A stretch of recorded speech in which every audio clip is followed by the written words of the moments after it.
Are we live? Does that mean we're live? Ah.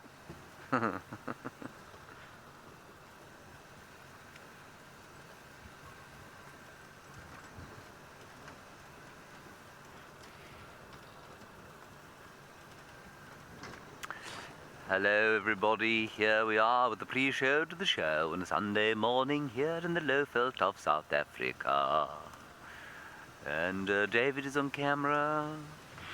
You're in the pre-show to the show, and so I will take this much more seriously when we actually go live, but for now it's an excuse for me to mess around. Now, why am I in this area, you might be asking yourself. Why have I come to Galago Pan at this time of the morning? Well, the answer to that question lies in the sounds heard by a number of people in the night. Both Megan and Kirsten heard what they thought was something dying here during the course of the night. Now, I don't know if something did actually die here, or if there was just some kind of a wailing and gnashing of teeth. History doesn't relate. Anyway, we're going to look around here and hopefully find a predator of some description. There is a magnificent sight of a sunrise. Sunday sunrise. David, I like it at that angle. Let's leave it at that angle for the pre-show. It makes it look like the world is sliding off into infinity. Very nice. Marvellous. Pinkish. Yellowish. Glorious colours. Now, I don't see nothing here, so I think we're going to carry on towards Botanical Dam. It's possible something was murdered in amongst these bushes here, and I so think that until it's daytime we won't be able to go in there to have a look. So we have to drive around the outside now. Shongalai, the small leopard, that little one, she came into this area sometime during the night, we think. There was monkeys going crazy, bat crazy they were going. They were shouting and alarm calling and screaming at each other. Maybe it was Shongile, maybe it was Tingana. Nobody knows. It's so impossible to tell when you're sitting by the fire in the camp on the first parts of the winter. It's impossible to tell. So maybe there will be a leopard around here, but of course, given my luck, there will be nothing at all. All we will have is pretty bushes, nice flowers, a couple of spiders, unidentifiable because there's so many of them, and a couple of insects. We might have a nice sunrise or two. No doubt Tristan will find wild dogs chasing leopards, possibly eating elephants. I guess my luck is just not with me at the moment. Maybe David's luck is better than my luck. Hopefully that is the case. Now in 60 seconds the show will start proper, and this ridiculous human being talking to you now will cease to be on your screen for a little while, and the next time you speak to him, he will be talking in a manner that is not like the manner he's talking now, through his nose and from the East End of London. Because we ain't in London, is we, David? No, we are not. We is here in a bushveld, looking for animals of Africa, so we should be talking like relative Africans as opposed to East End criminals or laundromat owners, whatever you might want to be. In 20 seconds you are going to go across to the very, very professional Twist and Dix to start a show, and I hope it's a wonderful experience for you. I'll catch you on the flip side.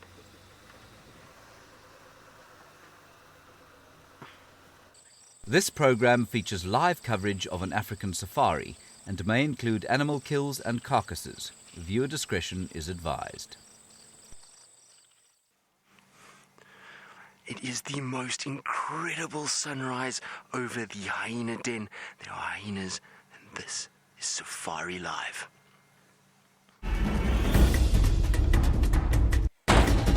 Ready.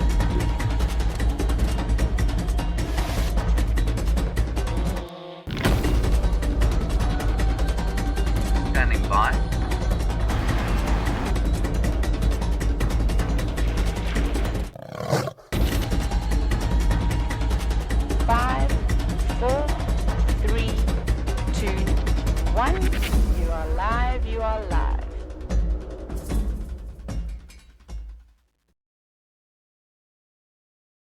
everybody, and welcome to a spectacular start to our sunrise safari. There is the most insane sunrise happening, and we've come to the hyena den, which is also active. Now, my name is Tristan, and on camera today I've got Senzo, and out on another vehicle will be James and Dave, and Taylor with her germs will be on walk as well with Rohan. Now, you, the viewers, are the most important, so before we get into our hyenas and beautiful sunrise, remember that you can ask as many questions as you would like on hashtag safariLIVE, and we'll try and answer as many as we can during the drive. Now, if you are a little bit shy to ask questions, you can also just tell us where you're watching from, or say hello. It will always be nice to hear from all of you. Now, without further ado, because this scene is so beautiful, we have a look at the hyenas under this pink sky. Is that not the most incredible sight? Absolutely beautiful. Now, the interesting thing is that it's not just Ribbon at the den today. We have 3 hyenas, and I'm not sure which ones are which, so those of you out there that know the clan and know how to ID all of them, maybe you can send me through who is actually here. Remember, hashtag safariLIVE. But we seem to have a young one that is probably about, I would say, just over a year old, and then we've got 2 big adults that are also here. So the third one has just disappeared around the front of the mound, so maybe that's Ribbon that has gone around the mound. And the light this morning is so incredible. You can see everything's got this sort of pink maroon hue to it, and that's because of the clouds that are reflecting the sun as it's rising. It really is so spectacular this morning. I cannot tell you how pretty it is. And these hyenas look as though they're fairly sort of alert. They keep standing up, keep smelling, keep listening to what's going on. So I wonder if there's maybe something in the air that they're not sure about. You can see that's one of the large females. Look at the depth of her chest. Big girl. And they keep staring off into the distances. It's almost like they're listening and they're a little bit unsure of themselves. I wonder if maybe they have heard something or bumped into something during the night, and that's why they're a little bit nervous of what's going on. Could also be that maybe another hyena is on its way, but especially the way it keeps looking through the bushes. Maybe it's spotted something, and we will then see what it is. Now, we know that Shongile has been here once before. Today would not be a day for Shongile to arrive at this den, because you'll find that these hyenas will probably try and chase her. Then there's enough of them to do so, so it'll be interesting to see. Now, it also looks like they may just be departing the scene now. I see one is drifting off away from the den site itself. I just want to check how this all plays out. I wonder if maybe Ribbon is not on the other side with the little ones at the moment. But what a spectacular start to our morning.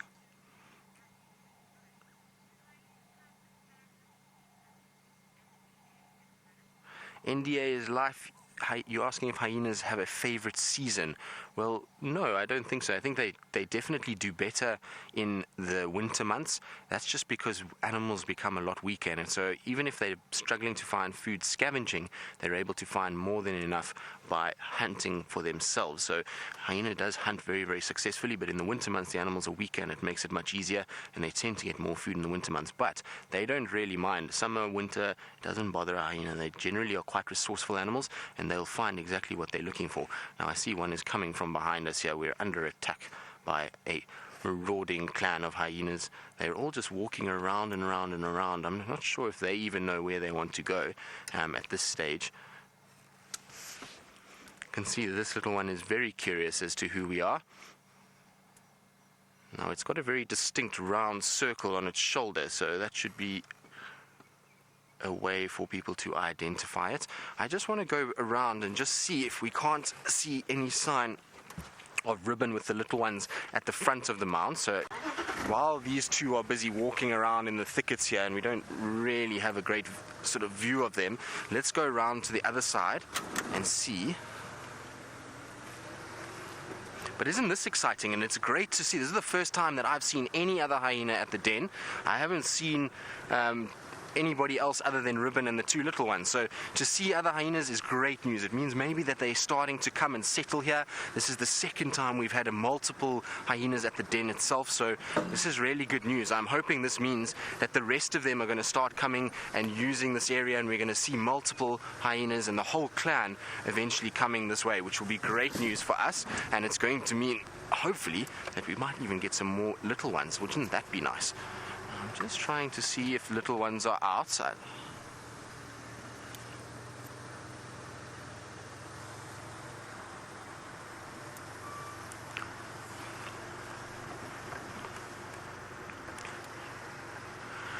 So, James, this is a question that I, honestly, if I had to say with definitive sort of answer, I wouldn't really be telling the truth. So you're wondering if a higher ranking female could potentially evict a lower ranking female to utilize it for her own cubs. Well, I suppose theoretically it's possible. I've never ever seen it. I've seen hyenas, even low and high ranking, share the same den site before. It's not common. You generally find the high ranking females tend to choose their own den sites, and they normally use the best one that is in the area. But I have seen it before, so they do cooperatively share den areas. But I suppose it's possible if there was very few places for them to den and they felt like this was the best place, maybe they would then kick out that low-ranking female. But I personally have never seen it, and I've never read anything about it to say that that does happen. So it could be possible, but like I say, in my experience, I haven't seen anything. Now, it seems like our hyenas have all distributed and moved, and I still have a theory that there is another area within this sort of section that we're in where these hyenas are spending time. There's two prominent pathways that go south into the bush. There's a couple big termite mounds inside here. So I really think the next time I'm on bushwalk, I'm going to go and just check around to the south of this den, because I feel like there might be another den not too far away from here that these hyenas keep going to, because from here they keep going into this area, and every time I come here, the tracks for these hyenas are going in that direction. So definitely we're going to go and check that area. But it seems like for now everybody's disappeared. But what a wonderful way to start the day. That was very unexpected. Now we're going to carry on and see what else we can find. I think I'm going to head all the way towards Cheetah Plains and see if I can't find the two cheetah brothers that Taylor said was coming south yesterday. And while I do that, I mentioned earlier that Mr. James Henry is on a vehicle this morning, so he would like to say hello. Hello everybody, good morning, how are you? I hope that you are having a wonderful day, evening, afternoon, whatever it is that you happen to be experiencing wherever you happen to be in the world. My name is James Henry. #safariLIVE is how you get hold of us. You can ask us questions, send us comments. Sunday themed things, I think, today. Roast meals, relaxation, and sort of general well-being, I think, is the theme of the day. David is on camera, aren't you, David? Yes, hello, David. And on foot, of course, will be Taylor very shortly. So, something was heard making a squealing noise around here during the course of the night. It was heard by two people in camp, both of whom are not renowned for hallucinating, so it's quite possible that something was, well, brought to a sticky end somewhere around here during the night. We had some evidence of Shongile apparently coming up this way during the course of yesterday evening, so we're having a squiz around the Galago Pair and the Vuyatela Dam, and there are some baby Impalas. Oh, look. Hello. Something of a rush. Let's go and check the other ones. So our plan is to see if we can't spend some time with the royal family of leopards today. But you know how these plans change. You know how things become, become changed, I suppose is the best way to put it. Here is a whole little nursery group of impala, and all of them, of course, are now experiencing their first rut, which means from the peace of the society that has been their sort of knowledge up to this point, everything's turned a bit nasty. All the males that used to be their friends are now herding them mercilessly. Females are running around nervously also, and, casting an eye at the males. For now is the time, of course, for them to select their mates. Not these chaps. These chaps will only do that in a year or two's time. But for the ewes and the rams that are adults, this is a crucial time of the year, especially as we go into May. Now, supposedly the mating will happen during the dark phase of the moon in May. Now, the dark phase of the moon in May, I imagine, will probably be in quite early May this year. Will it? Yeah, probably right at the beginning.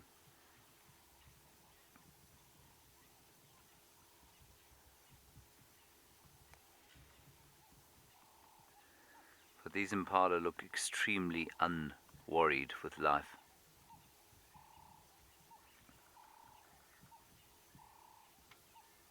So we'll keep checking around here and see what else is going on.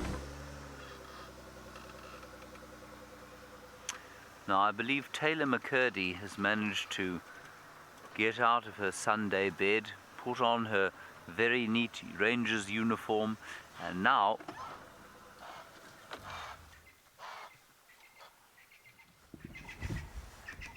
I think it's just a ram. It's just a ram calling. As I was saying, put on her very neat uniform, and she's now out for a Sunday morning stroll, which she'd like to share with you.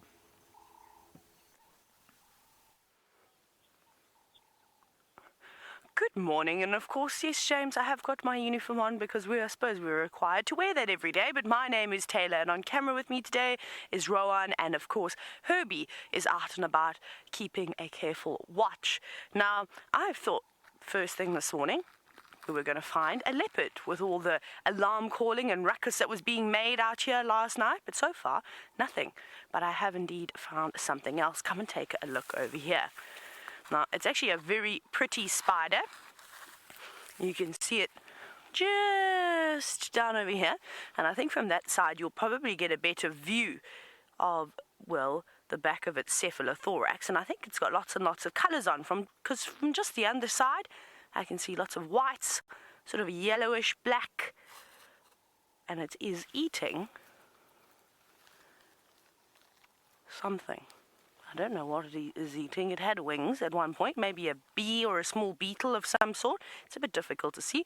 It doesn't particularly look like it is new prey, but because it is so big, and this spider is not particularly large, you can have a look. I'll put my little, well, not my little finger, my index finger. Look at that. Tiny, just the size of it, that a meal of that size would last it a couple of days. And it didn't even wrap it up very well. Perhaps this particular spider, which I'm uncertain as to what it is beautiful. Maybe one of the orb spiders, perhaps? It could be. It's got a very orb-shaped web. Now, we get many different types of orbs, not just the very big ones, but we get some smaller ones too, and this is beautiful. Just going to the corner where it will most likely rest for most of the day. A lot of spiders don't actually sit in the middle of their webs. Orb spiders do, the bigger orb spiders, the garden orbs and the golden orb webs. Bark spiders like to sit in the middle of their webs, but sometimes on a hot day they will move to sort of a more sheltered spot. And also up over here against a piece of grass, they're fairly well camouflaged. Off it goes back again. How cool is that?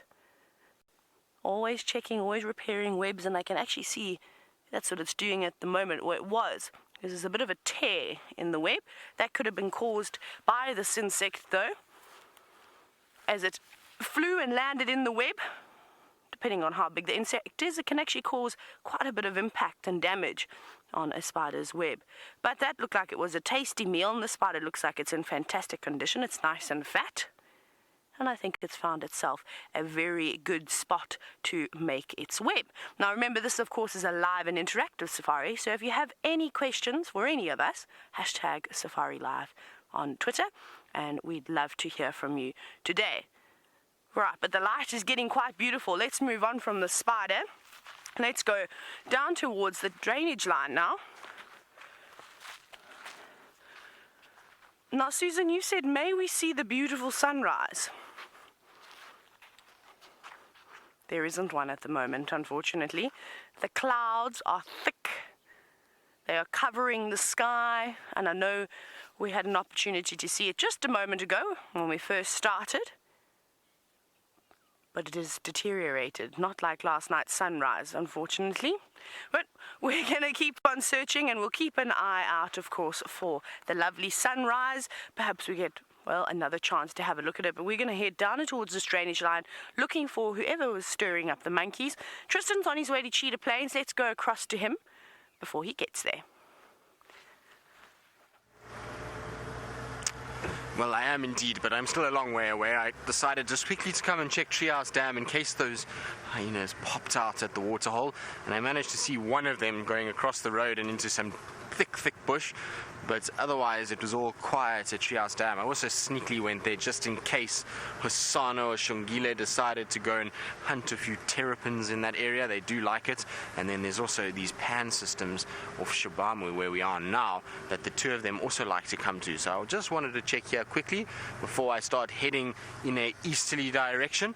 But it sounds like there's lots of promise for the east, which is why I want to get that way, is because those two cheetah brothers were going south from Torchwood, which means they could be around in Koro somewhere there, or hopefully even Cheetah Plains.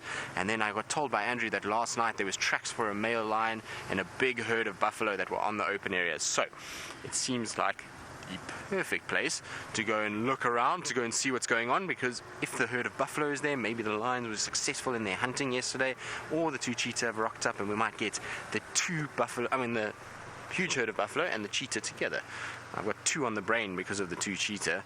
And just quickly checking here, this is always such an important sort of area because there's a big junction in the road there, and often lion and leopard both like to use that area to move around, so it's always important just to go a little bit slower in that area. But otherwise it's just such a beautiful morning. You can see even on the road there's this kind of pinkish hue that is coming down, and that's all just from the sunrise. It really is a spectacular morning. Now it is still quite warm because of this cloud cover, but I feel as soon as that cloud cover separates it's going to be quite chilly this morning. It'll be much like yesterday. Yesterday was very cold in comparison to what we have today.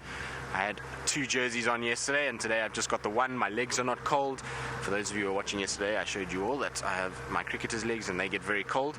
And I know some of you said, why don't I wear long pants? Well, I was caught a bit unawares yesterday. I didn't think it would be so cold because we haven't had too many cold mornings, and so I thought I'd be just fine. And then once we started driving, I realized that I'd maybe made a little mistake and that I should have put on some long pants. But it's such a beautiful morning this morning. It seems like there's sort of hope in the air and surprise waiting for us somewhere. I have a good feeling that we're going to find something incredible this morning. It just feels like there's something floating about in the air that is telling me, and my bones are saying that there's going to be something exciting for us to find. Oh, there's some hyena tracks on the road. I don't know if any of you last night may have seen anything on the dam cam. I know those monkeys were alarm calling around the camp, and James is trying to look around in that area, and I know Taylor's heading in that direction, but maybe some of you saw something on the dam cam. And hyenas and monkeys. Thank you, Alice. While that is both very exciting, I would have thought that there maybe was a leopard around. I know it sounded actually like they were calling more towards the Galago side, so maybe it was at Galago Pan. It could have been Tingana sneaking around that area. He likes to go towards Galago Pan, or even Mvula. Mvula is also another one that flies under the radar a little bit, so maybe somebody will pick up some signs on that side of the reserve this morning.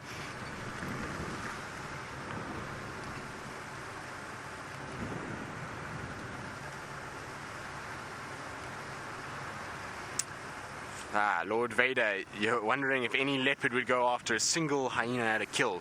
Most definitely. So if it is a female leopard and her cubs, generally no. The reason being that she knows she's got to try and look after her cubs, and she's got to provide food for her cubs, and any sort of altercation with a hyena could be lead to an injury, and she doesn't want to do that. So young leopards, mother leopards, they generally don't try and get into an altercation, but male leopards, most certainly. I've seen Tingana, Mvula, Anderson, all of them going after a hyena and trying to chase hyenas away. So, sorry, I just thought I saw a track there now. I just want to go back and have a look. So they will definitely confront hyenas, especially if there's food. I've seen Anderson chase a whole clan of hyenas, funny enough. There was 3 of them, and he pulled a warthog out of a hole, and the hyenas sort of came and stole it from him, and he just bided his time and waited a little bit until the hyenas looked like they had eaten it and lightened the load for him, and then he went in, quickly chased them all and growled and hissed, and they all scattered because they were just nervous of what was coming, and he quickly grabbed the warthog and then up into the tree. So they do it from time to time. Leopards are very clever in that regard. They know that if they charge in and make a scene, often things like hyenas will just drop stop the meat because they're unsure of the danger factor that's coming, and they can then grab it and quickly get up into a tree and out of there. But the female leopards and cubs, not so much. They are a little bit more wary of hyena. It also depends on the hyena itself. If it's a young male or a young hyena like what we saw at the den just now, a year and a half old, the leopard's not going to be shy to bully that animal. But if it's one of those big matriarchal females, then you're going to find a situation where they're going to end up being very cautious around that animal. The hyena is much more powerful, much bigger, bulkier animal, so you need to be a little bit careful with that. Now, I apologize if the camera shakes a little bit. We are on the main road that has a few bumps and corrugations, so it makes the camera shake a little, so I do apologize for that. Now, we are on our way to Cheetah Plains. We are heading east into the sunrise, and I believe James Henry is still looking for his royal leopard cubs, so let's see how he's going. We are not going to Cheetah Plains, we are going to Chelapan. Spelled differently, with the Chelapan, the frog pan, just over here. I've had no tracks of any leopards at the moment. We've seen one more male impala. He absconded at a great speed into the bushes. Anyway, it is a lovely morning, so we'll see what we can find. Not much in the way of birds or bird song, on account probably of the clouds and slightly dim light that we have this morning. But we'll keep on soldiering towards the south. Ooh. As has been my wont over the last little while, the highlights of my drive, David, have been... No, to the left of that. Flowers, very nice. And they're up in the tree, David, those white things. There we go. No, yes, there we are. That's it. There we are, the wild jasmine. And a beautiful, beautiful smell that the wild jasmine has. And I think it's quite unusual that they're all starting to flower again. Possibly the last hurrah. Now, I tried to describe yesterday, 2 days ago, how the smell of those jasmine made me feel. Let me just go and get a piece, because there's nothing else going on at the moment. It's always a good idea to be just a bit silent and stop the car moving. We might come across something just while we wait here. And I was trying to give the impression of what it was that these things made me feel when I smelt them. And it is, I mean, I can smell it from here. I think I used the rather sort of racy term, passionate fertility, I think is what I used. But it makes you think of fecundity, definitely. It feels like... Can you imagine a sort of jungle scene where everything is completely bursting to life with colour, with fruits, with... there's an element of passion about it, I must confess. You might find sort of those sorts of people dressed in loose-fitting sack-like clothing, flower children, if you like, hopping through the area, fairies. That sort of vibe. What do you think, David? You give it a smell. I'm not quite getting there, I don't think. You might have an idea of what I mean. Yes? Just a sweet summer's day for David. All right, well, okay. Maybe I'm just a bit mad. Right, I think we've established that. David goes with sweet summer's day. I go for passionate fecundity, jungle scene, lots of fruit, possibly flower children jumping around with fairies. I'm not sure what you would smell, but it's a very strong jasmine-y type smell. There's our first bird of the day, David. It's flying away. Obviously it's flying away. Why would it sit still?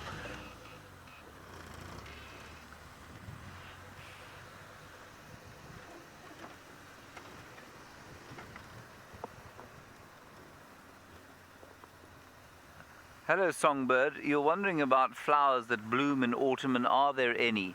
There are a few like that jasmine that have sort of given a last hurrah, if you like, before the winter sets in.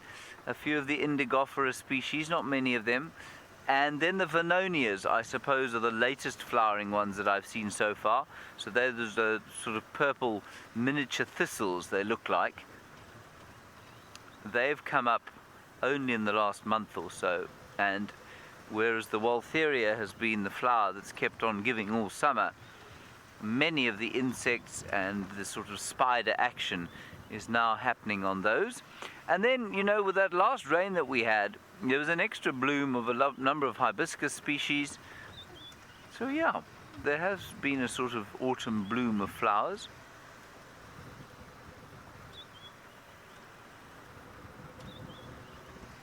Which is quite nice. Lady Starfire, you say that you love the way jasmine smells. Well, it is certainly one of my favorite smells, Lady Starfire. I remember the first time I noticed it.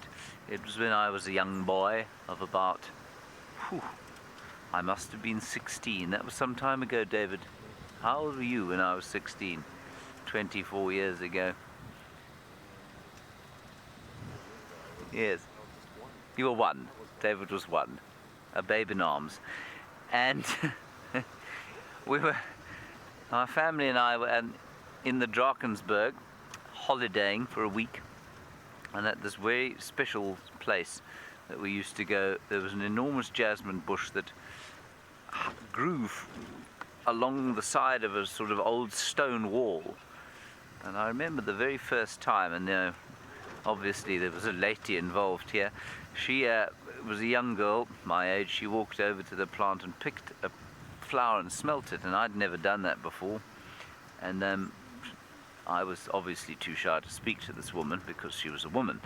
And she then walked off smelling her flower, and I went up and I smelt it myself, and suddenly a whole world was opened up to me, and I will never forget the smell of that jasmine plant. And it forever conjures up images of my first sort of experience of it, and the first spark of young love. I did eventually talk to her, yes, David. I can't remember what I said, and I don't think it was very much. I probably spoke about jasmine, and I probably looked at my shoes for most of the interaction.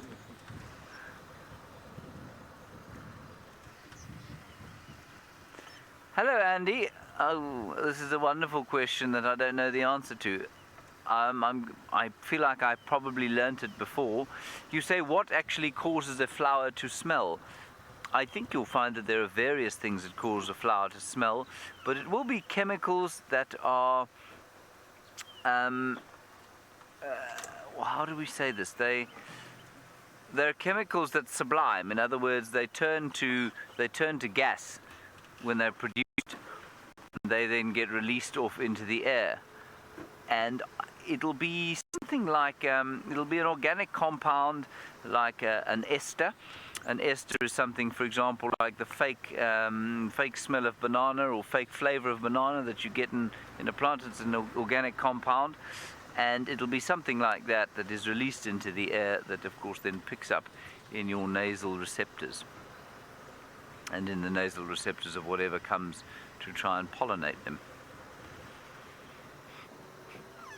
That's the best explanation I can give, Andy. I don't think it's a very good one, I'm afraid.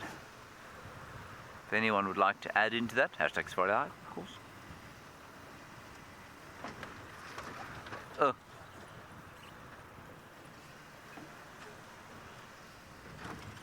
Donald, you say, can a tree be made out of any of the flowers in the bush? Can a tree be made out of any of the flowers in the bush? Tea. Oh, not a tree. Oh, tea. Okay, as a drinking tea. Well, yes, there are a few things you can make a tea out of. The first, of course, and most obvious is the russet bush willow, which is just behind us here. This one here, David, this vast plant here. There are a couple of pods just on the top left there. You might be able to see them. You can make a tea out of this, Donald, but this tea tastes very much like not much. I must confess it is not a particularly delicious tea at all. There we go. It doesn't taste like the finest quality Ceylon tea. Doesn't taste like Earl Grey. It tastes much like sucking on a dead leaf. And there are a few others that you can use. You can use something called Leopard javanica, the Bushman's tea. And that's got a lot more minty sort of herbal flavour, which is quite nice. Brent Leo Smith likes to use that to cure himself of colds when he has a cold. Yeah, there are probably quite a few things you can use as teas, but nothing particularly popular. Right, let us go across to Taylor. She is now hot on the trail of something, I believe. I hope that she will find whatever it is she seeks this morning. Well, we're looking, but so far no luck. We've actually walked right on the edge of Vuatela Lodge in the drainage system to see if we could find any footprints. We haven't found any footprints, and we have not found, there's an Impala ram making a big noise. I just saw him dart past. He's going to get a bit of a fright once he realizes that we're standing here. He's making too much noise to even notice us.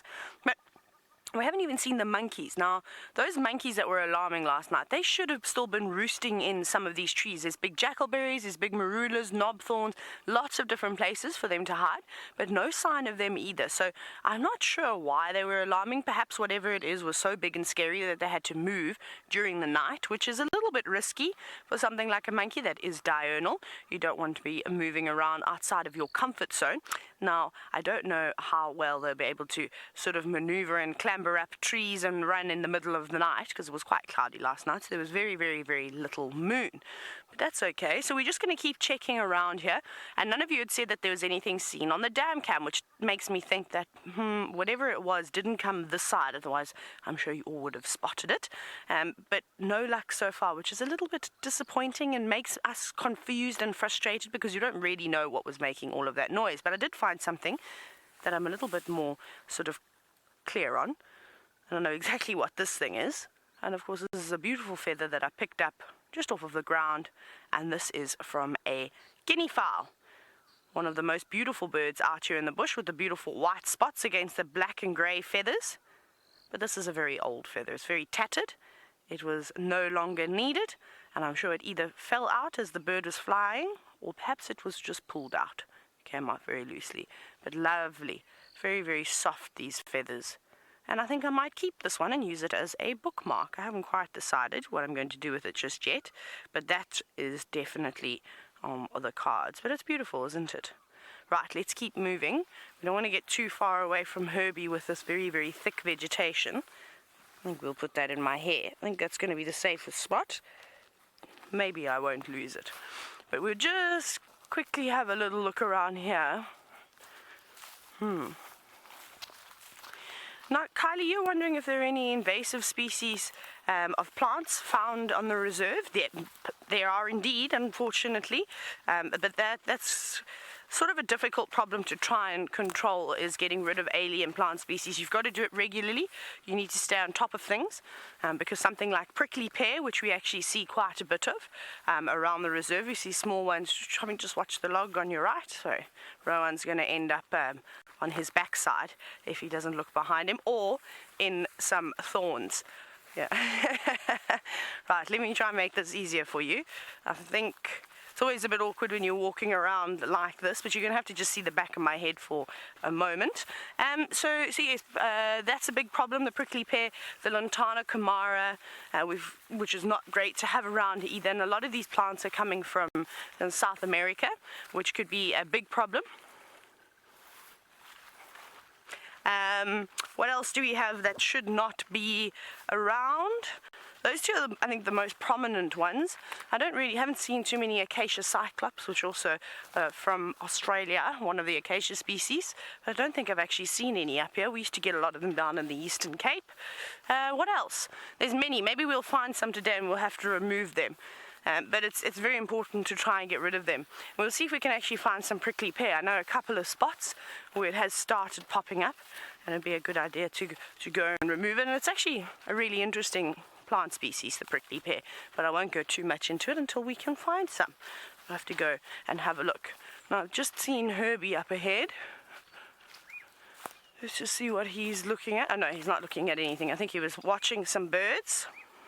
But we're just coming out now at Vuya. Let's move through here.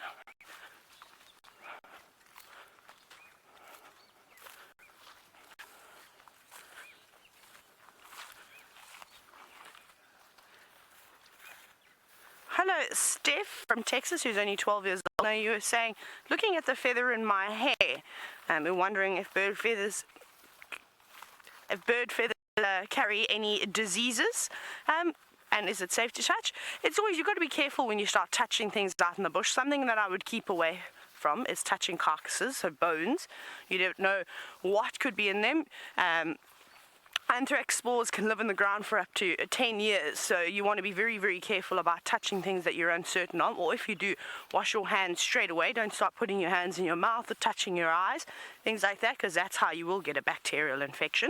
Bird feathers I'm not too worried about. I think this, because it's quite old, I don't know how much would actually still be living on this feather, so I think it's alright, but it's always good just to have a little look and be careful. And what I'll do is I'll probably get some hand sanitizer from Herbie, just in case. It's always good to carry something like that around that you can give your hands a clean, or if we can find some devil's thorn, that would be even better. We can just make a soap out of that and I can wash my hands. But unfortunately, with it coming into the cooler months now, the production of flowers is a lot less. You've started to see everything is starting to wilt now.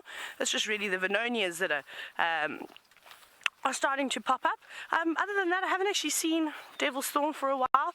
Another invasive plant, of course, is the sennas, the peanut butter senna, the cassias that we've been seeing, those trees with the bright yellow bushes. We've got a couple that are indigenous, but most of them are actually invasive species. My goodness. Look how low, just now that we're down here on foot. I don't actually think I've ever been this side of the dam on foot before. We're at the big Vuyatela Dam. But I want to just come and see how much of the water has actually subsided. Look at this. This was all wet a couple of weeks ago. You can see all the hoof prints from the various animals. You see a little bit of mud still, so you wouldn't want to go standing there. You'll slide through there, but you'll find lots of birds coming through and probing at that, getting all the little insects. There's a couple of flies, getting a bit of moisture. That's the safest way, I suppose, for a fly to drink, is in a little bit of a mud wallow like this. And the same thing for butterflies. You don't want to go too close to a lot of water, otherwise you could find yourself in trouble. Remember how many times we've seen grasshoppers in the middle of a wallow. But, oh, look at the impala running across the dam wall. Bye, guys. Oh, even doing a couple of big leaps for us. That's nice. And you get the reflection of them on the water below. Look at that agility. I think if I were to try and run down that hill at that speed, I would have done about 10 somersaults and landed flat on my face. Now, we're going to carry on from here. It doesn't look like we're having much luck, so I think we should start checking other areas. We're going to send you across to James now, who is nowhere near a watering hole and apparently is on drier land.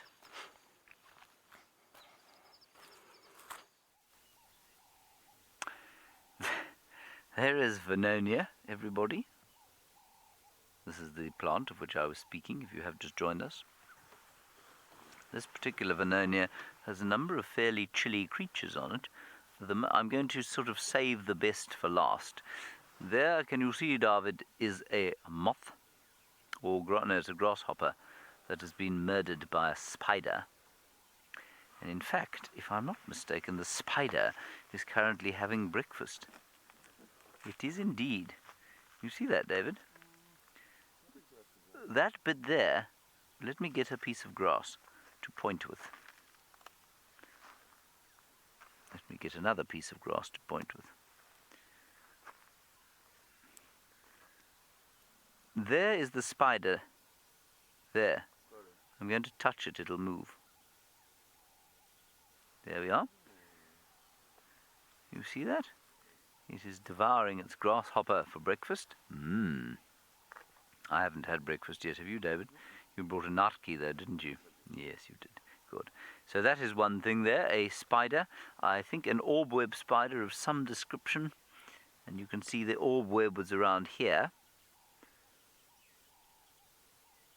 And you can see it looks very similar to one of the drying flowers.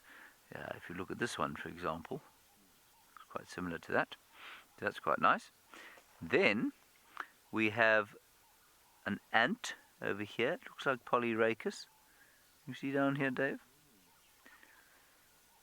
And I wonder if that ant also hasn't been caught by... may have been caught by a spider's web. No, it hasn't. I think it's just resting. And it's not a Polyrhacus. It doesn't have... no, it is a Polyrhacus. And it's just having a little rest there. It's quite cool in the morning. But for me, the best part of this is this crab spider over here. Look over there. You see that? Isn't that lovely? There's a crab spider. And while we consider the wonders of that crab spider's amazing camouflage, Alyssa, you're wondering about what eats spiders. Well, birds will certainly eat spiders, Alyssa. I think you'll find other spiders are probably very common predators of spiders. Let's just try and move this chap around to the other side. Come on, go around, get in the camera. There we are.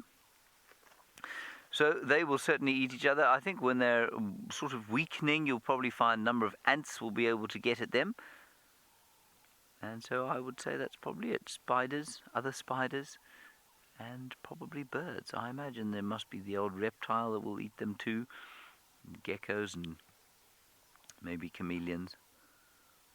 But they're certainly not immune from being eaten, and that's one of the great advantages of being disguised, like that crab spider is.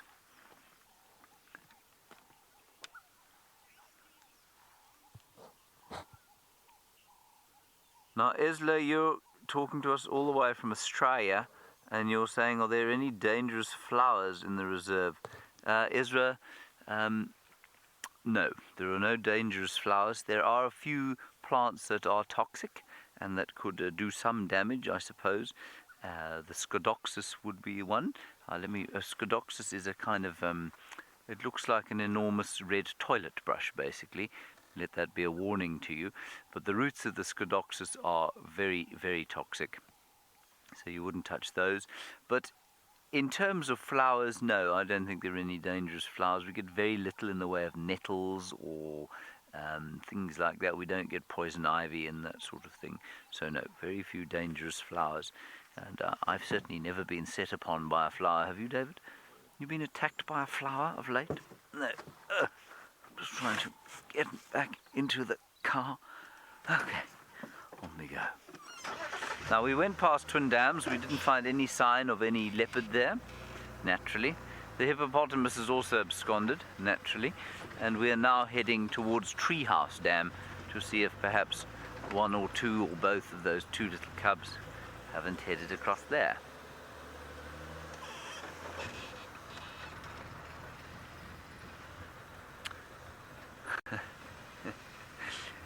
And now Tristan, I think, is on Cheetah Plains, so let's go across to him and find out if he's got any cheetahs.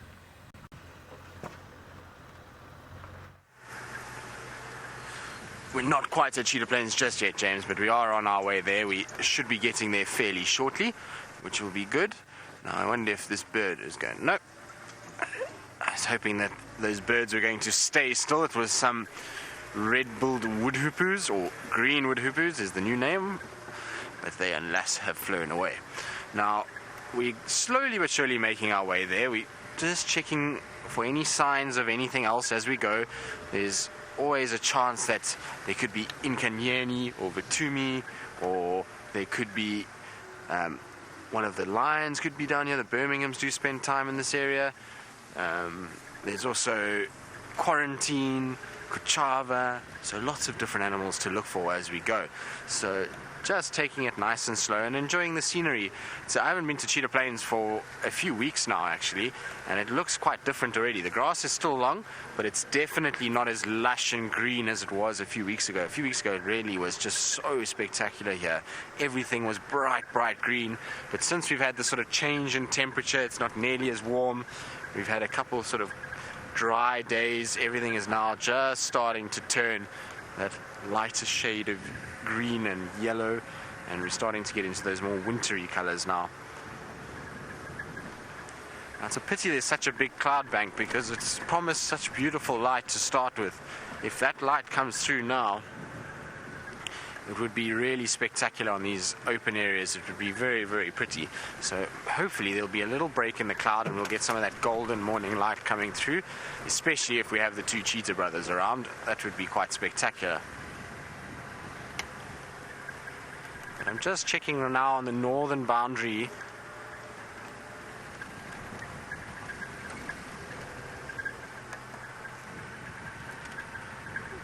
So Michael, the dams, some of them are going to dry.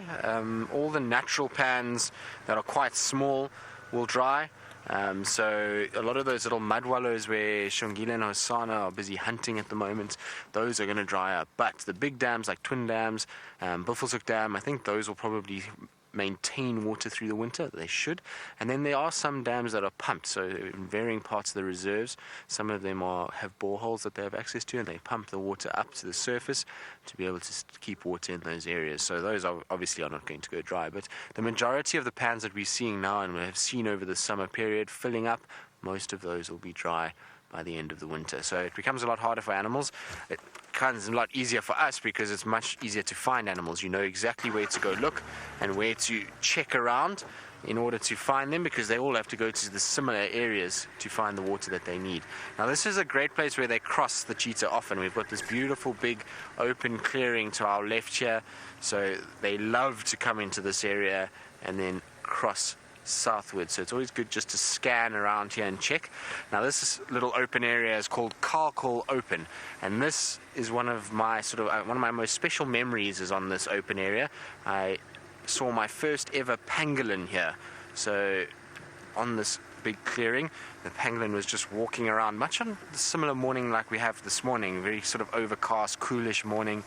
And that pangolin was incredible. It was so relaxed, and we sat with it for an hour, and it just moved around and checked everywhere, and it didn't curl up into a ball at all like they sometimes do when they feel like there's people around.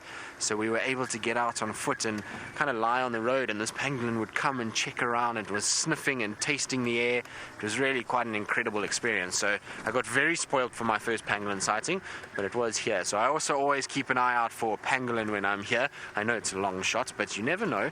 Maybe it's the same one will rock up somewhere or show up somewhere under one of these trees.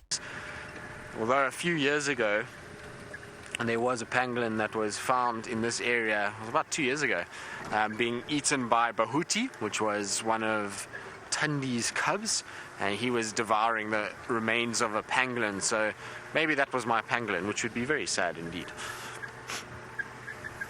Quite amazing though that leopard was actually able to get into that pangolin, and for some reason it must have gotten onto the underside, and that's why pangolins curl up. So much like a millipede, the underside is softer, and that's where the body is exposed, and when they curl up and they get their tail wrapped around, then everything's got this armor plating, and you cannot believe how hard that armor plating is. If you sort of tap on it, it almost feels very solid and thick. It's like, imagine having sort of an half an inch thick nail on your body. It's very, very, very compacted hair, and it really does a good job at protecting them. And I've seen lions and leopard before struggling to try and get them open, and they are actually, for their size, really strong animals. Once they curl into the ball, there's no ways you'll ever get that animal open. I've seen lions pulling at them, and they don't get anywhere with it. So I was surprised that leopard actually managed to get it. Maybe it had an injury or something from somewhere else, and the leopard was then able to get it from there.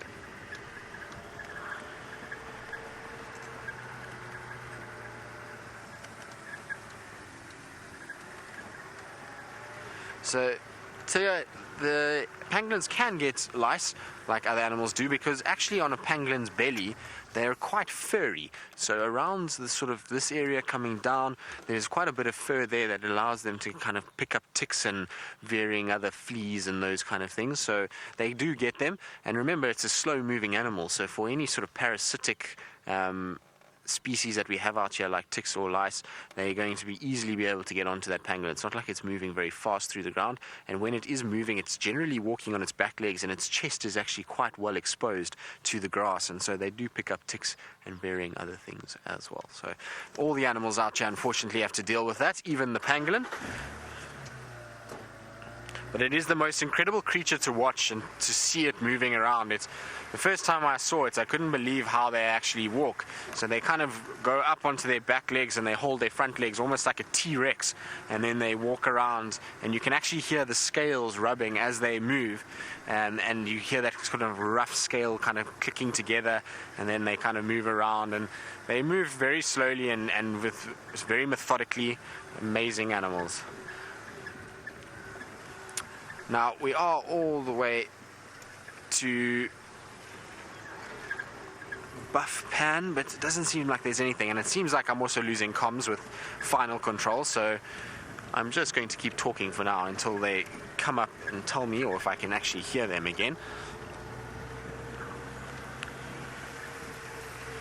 Sometimes when we get into this area where Buff Pan is, Taylor is still on foot, still walking around, and I'm sure she's got lots of little things to show all of you, so let's go across to her while we search for our cheetah.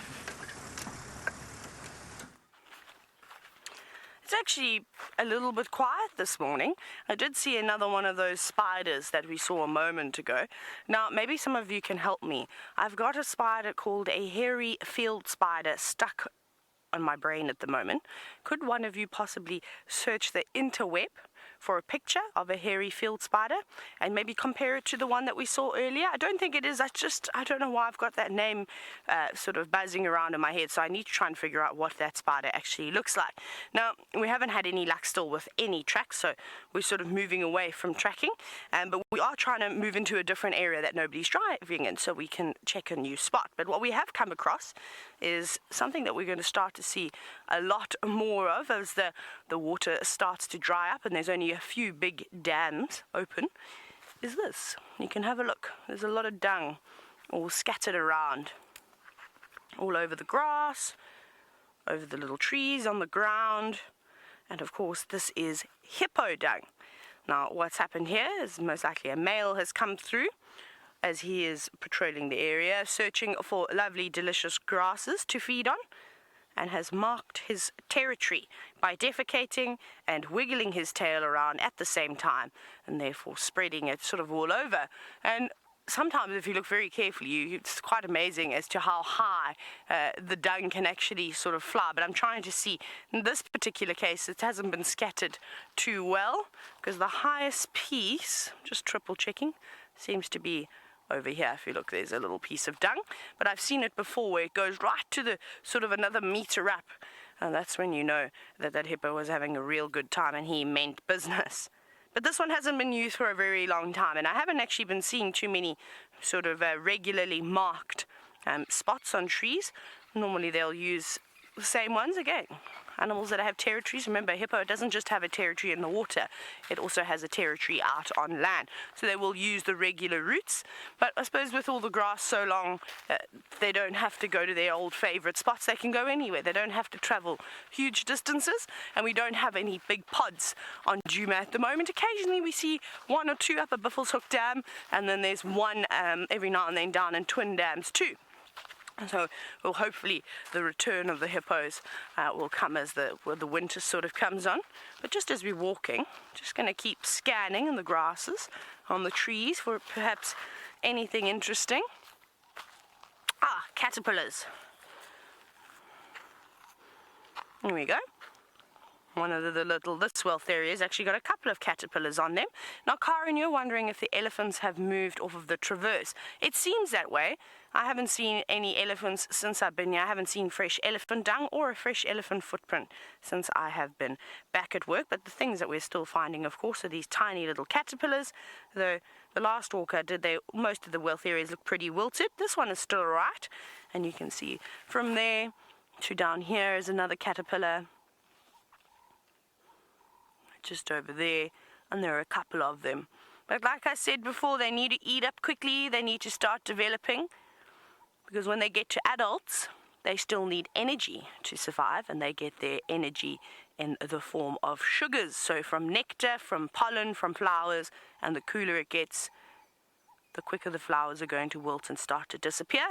And then, well, I don't know if they'll have a really great life cycle or ending it off. They might be having a fantastic time now, but as they get older, it's going to get a little bit more difficult. So caterpillars, a couple of caterpillars are still around. Let's see who else is out and about. Got to check very carefully. And because it is cooler, you've got to look underneath the leaves, in between the leaves, all those types of things too. But we're going to keep searching. I'm going to put my head low down into the grass. Tristan's made it safely to Cheetah Plains, and he's found something that I've been waiting for their return.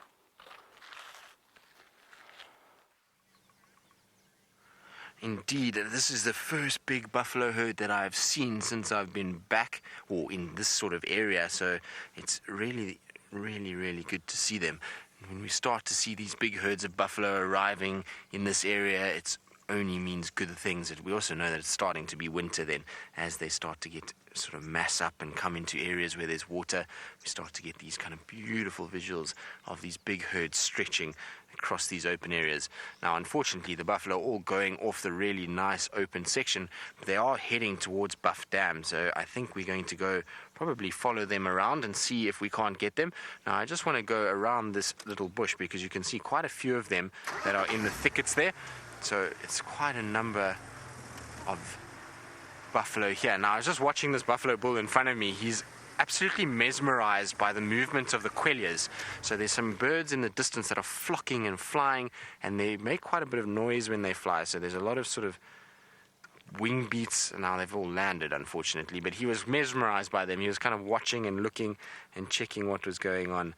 I think they've all flown off, Senzo, into the bushes there. That's okay. We'll sure see them again just now. It's also this time of the year where you often see these large gatherings of quellias. Hello.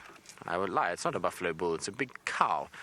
So I just saw the back of her and she looked a little bit bulky, but definitely is a cow, and she looks like she could be pregnant as well. Look at how that belly is starting to hang a little bit. So it's quite swollen and big. I'd imagine that's a young calf is still inside there. It's not close to being born yet, but it is still getting bigger and swollen, so that is definitely a pregnant cow.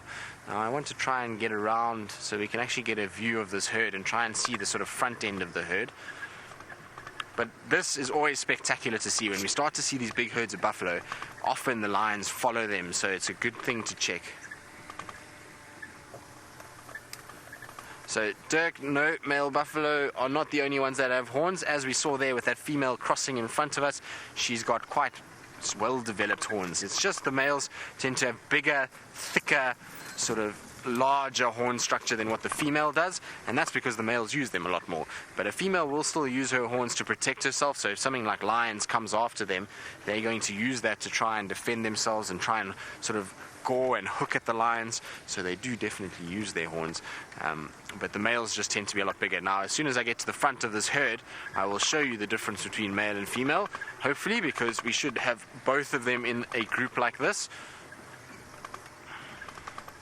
Now, they seem like they're on quite a quick mission to get towards this water. Buffalo do love water. They're probably one of the most water-dependent species we have out here, so they definitely like a good drink, and that's why they're heading there.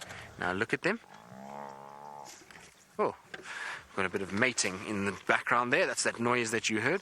So all of these that we see in front of us here, these are all the females. So you see they've got horns, but on top of their heads is very sort of hairy and no real development of the horn. There's no thick sort of pattern on top, whereas the bulls have a much larger, almost helmet-like structure that goes over the top. So we've got a bull just on our front here that's busy scratching himself. I don't know if you can see him, Senzo, so just over there. Now he's just put his head away, but you can see on top of his head there he's got a very thick sort of horn structure. Now unfortunately he's gone the wrong way for me to show you, but hopefully another bull will come out and I'll be able to show you what that looks like. But they are much more developed and much stronger, and the reason why is when the bulls hit their heads together when they're competing for mating, there's enough force there that could cause damage to the skull, and so that thicker boss-like structure just helps to protect the skull and to make sure that they don't hurt themselves. But look how curious they are. They're all sitting, staring at us.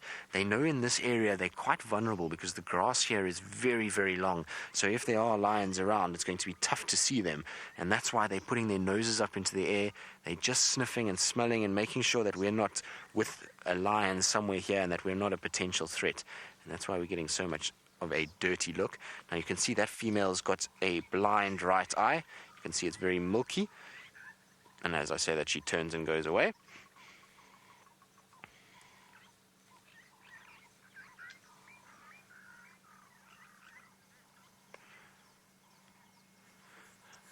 So Skip, who's 12 years old. Skip, I hope you are enjoying this and that you are loving being a part of the African wilderness. You're wondering if the females are as dangerous as the males.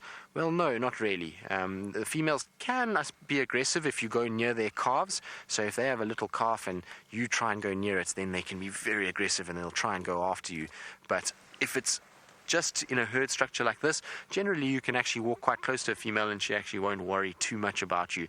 They tend to be a little bit more sort of reserved and shyer than what the males do. But like I say, if you get between her and a calf, then they can be very, very aggressive. I've seen with lions when they get bull down one of the calves, the female will come in and try and chase those lions, and sometimes even to the point where they'll be killed themselves. So they are very aggressive when it comes to their offspring, but otherwise they're a lot more placid than what the big males are. Now we're going to try keep up with them. They're still moving and going towards the water.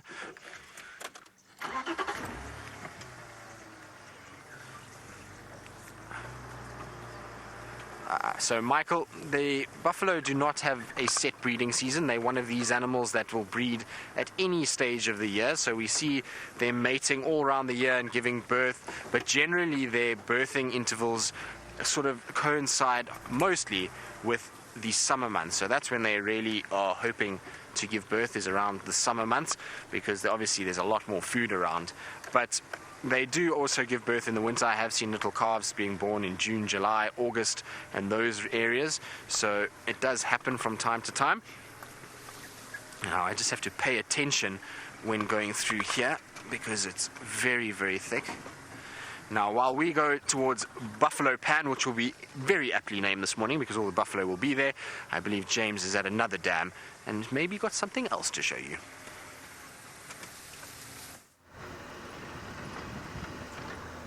Well, yes, we have. We've come back to Vuyatela Dam, or Djuma Dam, and there were Impala alarm calling here, and Herbert heard them. And he said he thought in this drainage line just to the north of the dam. And so we are going to drive through there and see if we can't find tracks of whatever it is that was causing the great consternation. Now this is where we had the Impala earlier. This is where we first opened up with them.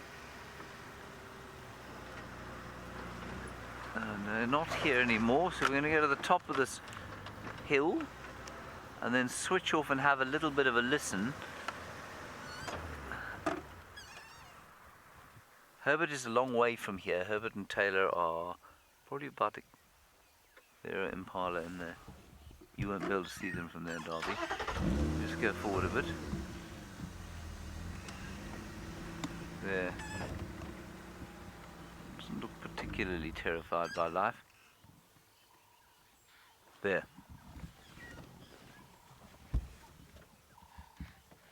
They're still calling. Yeah, let's drive in there.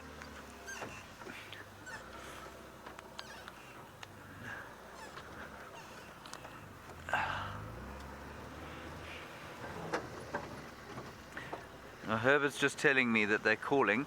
Yeah, copy, I've got them. They're northeast of the dam. Herbert managed to pinpoint exactly where they were. Now, we are going to just struggle to get through the drainage line here, so bear with us. Let's just stick our heads in here. We need to find where the Impala are looking. Maybe looking down into the drainage. They're the other side though, and there's one calling behind us now. Oh goodness gracious me, wonder what's going on here. Oh David, we're not going to get through here, not without removing you and the camera from the vehicle. Let's just switch off again, have a listen. They've stopped calling again.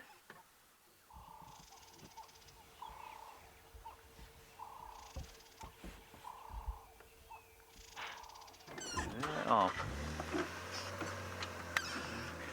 Now, because they're not going completely ballistic, I'm beginning to think that whatever it is that they can see is maybe not very close to them. Here are more impala.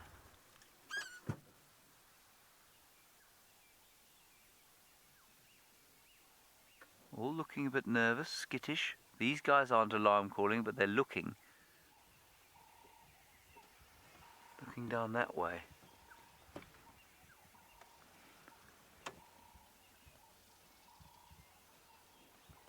Oh, I don't know. Okay, let's go back.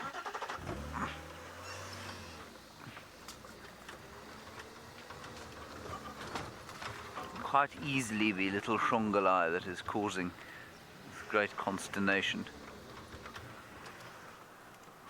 They're still calling that side. I think we're going to have to go through there, David. We're going to whoop.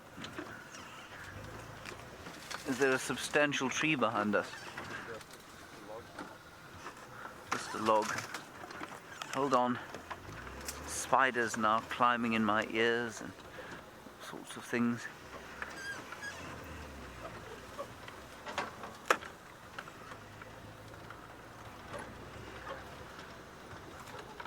Alright, well, while we're looking for these things and bashing through here, let's go across to Taylor, who will tell you where she heard them, and also apparently she's got a bit of a crime scene.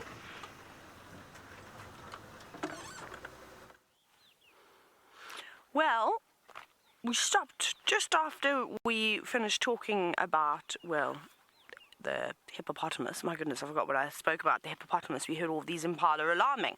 And we're on Twin Dams Road. We're just past Ingwe Alley, the sneaky road, as it's also known as. So we're halfway between that and towards Leopard. And it sounded like the impala first started calling maybe just on quarantine, or just below quarantine, sort of above where the dam cam is now. And then the impala calls started moving. Then it sounded like a little bit further north towards Mvubu Road.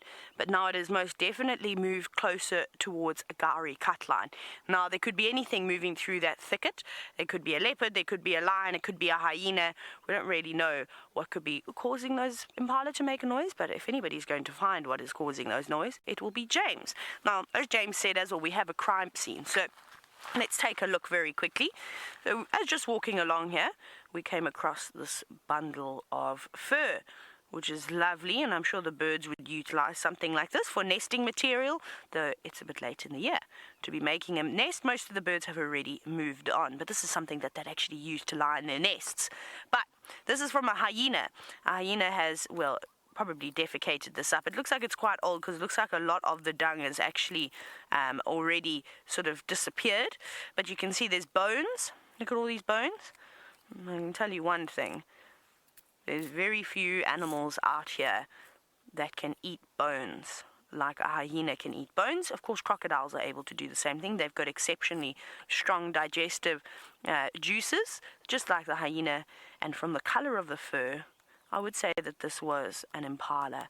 Look at that, how they've completely sort of gnawed through these solid bits of bone. Now, they've got amazing digestive juices. They can digest shards of bone up to about 7 centimeters. So that's a big piece of bone. That's bigger than any of the pieces that we've got over here. However, these ones seem to just make it through and pass through. And, of course, hair is not easily digested either, so you can see that there is a lot of it. But when hyenas eat, they don't pick and choose. They just sort of start tearing away at the flesh and eat as everything that they can eat, because unfortunately, when you're not the top dogs like a lion is, you could have other hyenas come through and try and chase you off your kill, or even a pride of lions, and you don't really want to box with an animal unnecessarily that's the same or even bigger than you. You've got to be careful out here.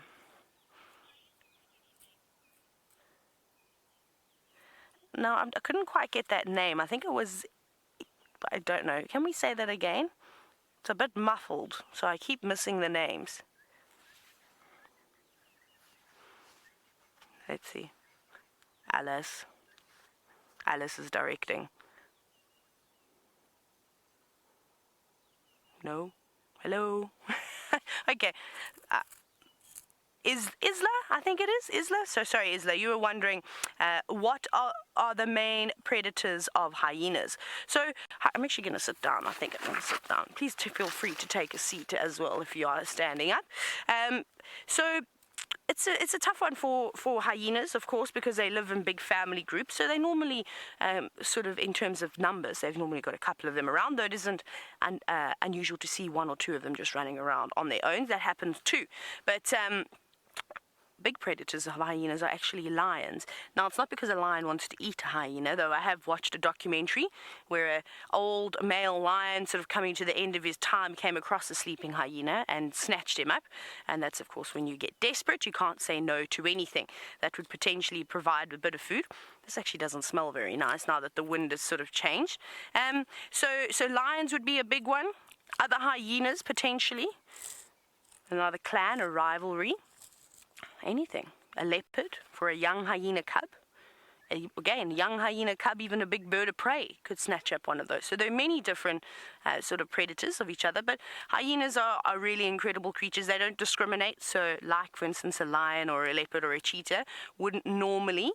Of course, we have these occasions where the exceptions are made, where those particular predators don't actually eat other predators. But hyenas don't discriminate. They eat everything. They are the real scavengers of the bush, just like the vultures are.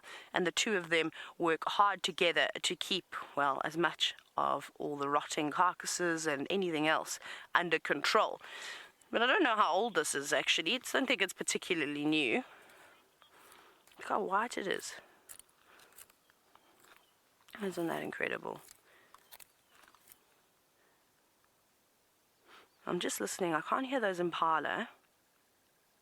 I thought I'd heard them snorting again. It's gone very, very quiet. There's just one turtle dove calling, and even the rest of the birds have... No, as I say that, now they start calling. Okay, let's keep going. Thank you, hyena hair. Not hyena hair, impala hair. Well, it must have been a nice, tasty snack. That could have been a young impala. It could have been an adult. I'm not too sure, 'cause some of those bones look relatively big. And let's go down ahead. Let's see what else we can find along here. Now, there is a lot of hyena activity going up and down these roads on a regular occasion, so it's actually not uncommon to find things like that. And I found a road where you find lots of hyena dung that's always got hair in, is the Power Lines Road. Every time I seem to go down there, they have defecated and left a big old mess, but it's great to sort of course, dig through it, and it's nice. I remember quite a while ago we had all the carrion beetles in and amongst that hair as well, which was quite interesting to see. I'm just checking here. Maybe we can find a nice hyena footprint, but it looks as though a couple of vehicles have come down here. Tundams is also a great road for tracking because there's some nice sandy spots, but again, it's a road used. Most of the guides will come straight from the lodges, come straight down here. It's a very direct route to get to Gowrie, Main, especially if you're heading off in other directions. Let's see. Surely we must have one hyena track here. Not even one. Can you believe that? Okie dokes. Well, that's alright then. Well, we'll keep searching and see if we can find some more hyena footprints, maybe of various sizes, which will be quite interesting to see. And I hope James finds whatever is startling those impala. But Tristan is still with the buffalo, and I'm sure they've got their heads down and munching away.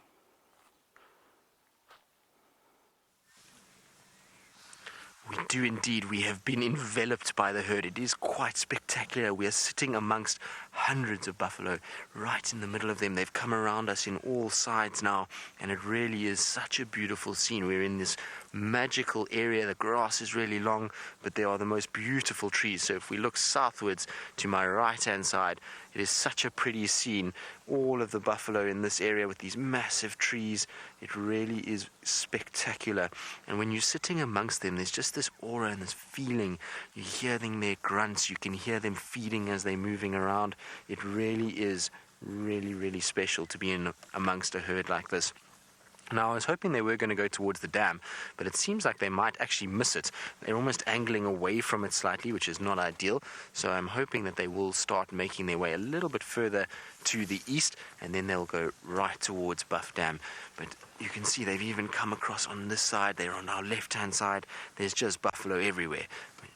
it's been so nice to have them back again. Like I say, we haven't seen too many of them during the summer, so to have big herds of buffalo is always spectacular. There's something about being with them that really makes me feel alive and as though there's something about to happen at any stage.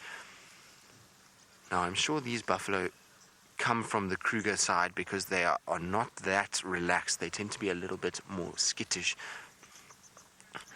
So, Jonathan, who's 8 years old, you're wondering if a buffalo is like a normal cow. Well, no. A buffalo is a lot more aggressive than a normal cow, and they are something you don't want to really get too close to on foot. On a vehicle, not too bad. They kind of have become used to the fact that vehicles move around and they don't see us as a threat. But this is one of the most dangerous animals in the African bush if we're on foot. They really can be very, very, very aggressive. But they do look quite like cows, and they have the same stomach system as a cow, and they often look and sort of feed and behave like cows, but they are a lot more aggressive and not something that you want to treat like a cow. They definitely have a nasty side to them. But I'm going to go a little bit further forward now because it looks like they may be just starting to get towards the water.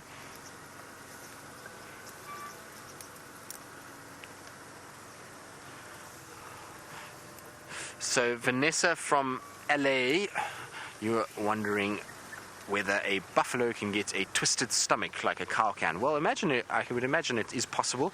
The thing is, though, is any animal out here, a lot of the time, especially with buffaloes, we actually don't know what the natural cause may have been because lions or hyenas or vultures get into them before we even get a chance to know what's going on. So any buffalo that dies is going to be a huge food source for a number of other animals, and so generally we're not sure. But I would imagine if we go and investigate and we go and look up things, and especially in veterinary journals, we'll find that buffalo probably have the same things and also get a twisted stomach, much like you would see with a cow. But you can see they are slowly going that direction.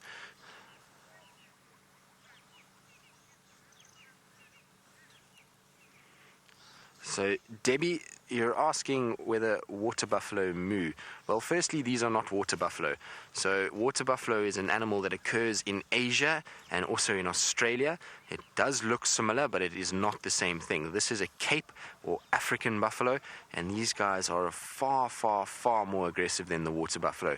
But back to the mooing part, I have never heard them moo, but they do make lots of grunts that are very similar to cows, and they make these kind of bellows that I suppose could be determined as a different kind of moo, but they don't moo like a normal cow would, that's for sure.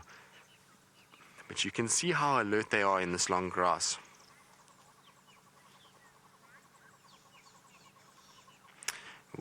So William, you want to listen to them grazing all around us, so I'm going to sit still and not say too much more, and we'll turn the mic up and we'll listen to this herd feeding all around us.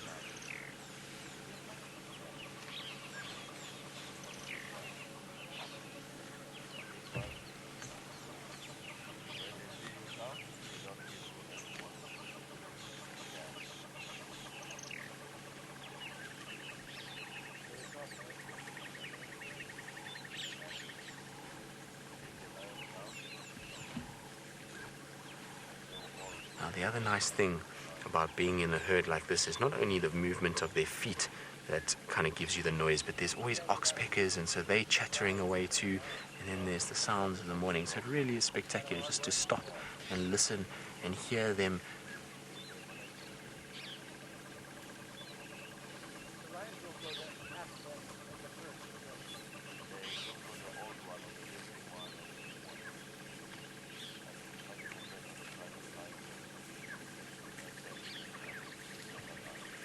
Hopefully they will start coming closer back towards us from the back, and we'll start to hear them a bit more, and when they do, I'll stop talking again.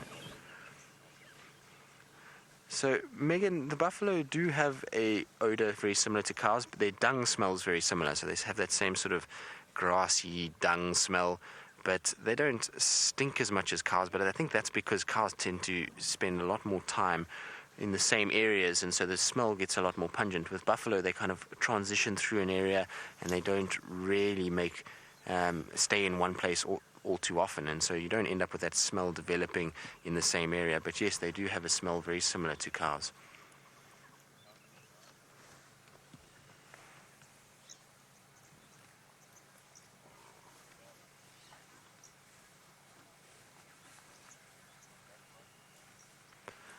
So I didn't catch the full name there, Alice. I'm sorry, you broke up a little bit, but I heard Grandpa in sailing. I didn't hear the middle part. So, Grandpa's farm goes sailing. Well, yes, these buffalo are magnificent beasts. It's quite incredible to sit in amongst them and just, like I say, absorb the presence that they have. They really do have a lot of sort of character about them, and they tend to be sort of very kind of grumpy animals, and sitting in amongst them and listening to them sort of bellow at each other and fight with one another, and the oxpeckers that are busy all over them. It is quite special being in a herd of buffalo. I remember the first time I ever saw a big herd of buffalo. It was down in the southern parts of the Sabi Sands, and there was about 800 in that herd, and you just got in amongst them, and there was just this movement all around you. And obviously we know that buffalo can be a very dangerous animal, so it seems like a silly thing to be doing, sitting in amongst them, but it really is quite a special feeling, and one that you become quite addicted to by being in and around this dangerous animal, and just lots of them all moving in unison around you. It's quite a spectacular thing. Now, I just want to turn because the picture behind me is really, really good. So I'm just going to quickly turn the vehicle so that Senzo doesn't have to deal with our antenna and our pole. It comes off the back. Senzo, I think this is going to be a lot better for you. Let's just make sure we don't drive into the big knobthorn tree. How's that?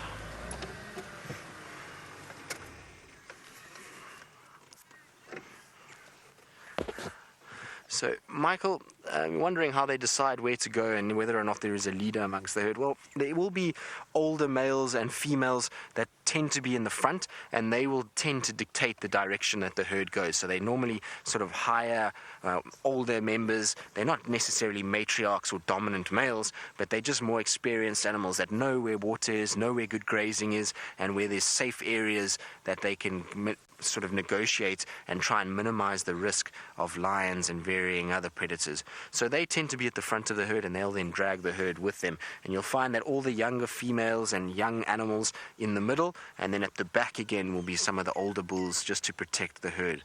So that's how it really works, but there's no matriarch or dominant individual of the herd. It's just older, more experienced animals that lead the herd and take them to where they need to go. But I'm going to just try and keep a little...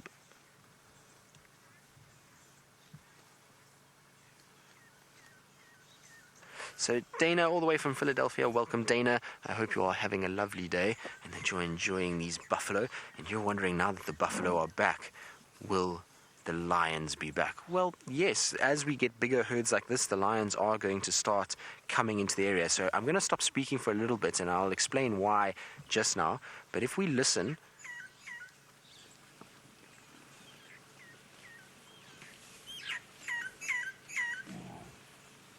Alright, so you hear the movement of grass as well as those low grunts. Buffalo make a lot of noise. Now, when you're a lion and you hear this in the distance, immediately you know that that is a food item that could potentially be utilized. And so when lions see herds of buffalo like this or hear herds of buffalo like this, they definitely come into the area and start hunting them. So it is going to attract lions, definitely, but a herd like this is going to just bypass. It's not going to stay around in this area. It's just the first sort of rolling herd that we're going to get, and as we get into the winter months, so they become more frequent in the area, and then yes, the lions will be behind them and will be looking for food. So even with this herd, it's always a good idea, once you've seen these animals like this, is to loop around the back of the herd and go and check where they've come from. And often you do find lions just patrolling behind them and kind of trying to catch up with the herd. So they will be around, and the Inkahumas and Torchwood Pride and Styx Pride, this is exactly what they would want to see. They would want to see the backs of these buffalo in the distance and know that that's now that they're back and that food items are going to be around again. The other thing is that the buffalo, even in herds like this, you can see there are one or two weaker ones. So there's one in the middle here that's got its hips showing. There it goes. It's just walking off frame now at the back there with the oxpeck on it. So you can see there that animal, its ribs are showing a little bit to the left, Senzo. To the left, other way. There we go, the one with the bird on its back. So you can see there the ribs are showing already, the hips. So when winter comes, it's going to be a lot harder for this animal to gain nutrition, and so it should get weaker and thinner, and that's what the lions are looking for. When they look into herds like this, they know that instead of coming across a bull buffalo on his own that's going to be aggressive, that's really got a lot of muscular structure, they can come across these weaker individuals in the herd that are not as powerful and take them on instead. So that's why lions target buffalo herds like this. Also, as we saw just now, there's pregnant animals that are going to give birth, and those are a lot easier to catch than the adults.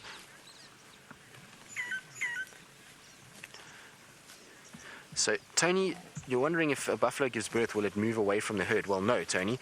Buffalo are quite funny animals. They'll just give birth right next to the herd, and the reason why they do that is because they know if they give birth away from the herd, they are then seriously increasing the amount of danger that they're in, because any lion that comes across a buffalo on its own is going to hunt it, particularly a female. Females are not nearly as strong as what the males are, and they also have this tiny little calf with them that they need to protect. So they give birth in amongst the herd, and the little buffalo is standing within 5-10 minutes. It's already wobbly on its feet, and by about half an hour it's able to keep up with the herd, really not badly at all. It can just walk and it will stay with the herd. So they stay within it so that they can be protected by all these big old males that are hanging around on the peripheries and on the edges. Now on Djuma recently we've been seeing a female with one male, and so she's obviously latched onto that male while she's got this calf for protection. Tanja, I haven't seen any calves yet. It's not to say there aren't any. The herd seems to just keep coming. You can see there's just waves of them coming through this area. But no, I haven't seen any calves just yet. It was a very hard year last year for the calves with the lack of food that we had. A lot of the females aborted and they gave birth to stillborns and also just lost the young ones before they had even formed because of the lack of nutrition. And so very few calves were actually born last year. So as far as I can see now, no calves at this stage, but there are quite a few pregnant females in this group, so I'm sure we'll see calves in the next few months from these buffalo. But Michael, you were asking earlier about the difference between the males and females. So if you have a look in the middle here, there's a male there, so that's what the male looks like. So there's the male and then a female in front. So you can see the difference between the two. The male's got that thick helmet-like structure. So now I can at least show you a lot better. So I hope that helps, Michael. Donald, you're asking, is this a reserve or is this the wild? Well, this is as wild as it gets. These buffalo are not fed. They're not looked after. They don't have to deal with any human contact. The only thing is they just see our vehicles. Now, the reason why we can get in amongst them and be in this area and they can be so relaxed is because this vehicle poses no threat to this buffalo. We are not shooting these animals. We are not trying to hurt them. We don't chase them. We don't steal food from them. We don't hurt their calves. And so they've become used to the cars as just almost like another member of the herd. So we're not a threat to them. They know that we're just something that moves around and really isn't something that they have to worry about. In fact, we could almost look at it as though we're another animal out here, and they know that we're not a predator, and therefore they don't mind us being here. But if I had to get out on foot, it would be a very, very, very different scenario. These animals on foot would be far more aggressive, and if I was standing where I am now, I probably wouldn't even be standing. I would be dead at this stage. So it is indeed very wild in this area. This has always been a wildlife area. We've had animals here throughout its existence, and so these animals have never been put here or trained or anything like that. They are as wild as it gets. It's just that we're very, very lucky that animals, unlike people, are far more trusting until we give them a reason not to be. But isn't this spectacular? You can see the little oxpecker here as well. We've got a nice view of this oxpecker. I hope this bush is not going to chase it away, but generally the oxpeckers are quite far away. But isn't that nice? Beautiful.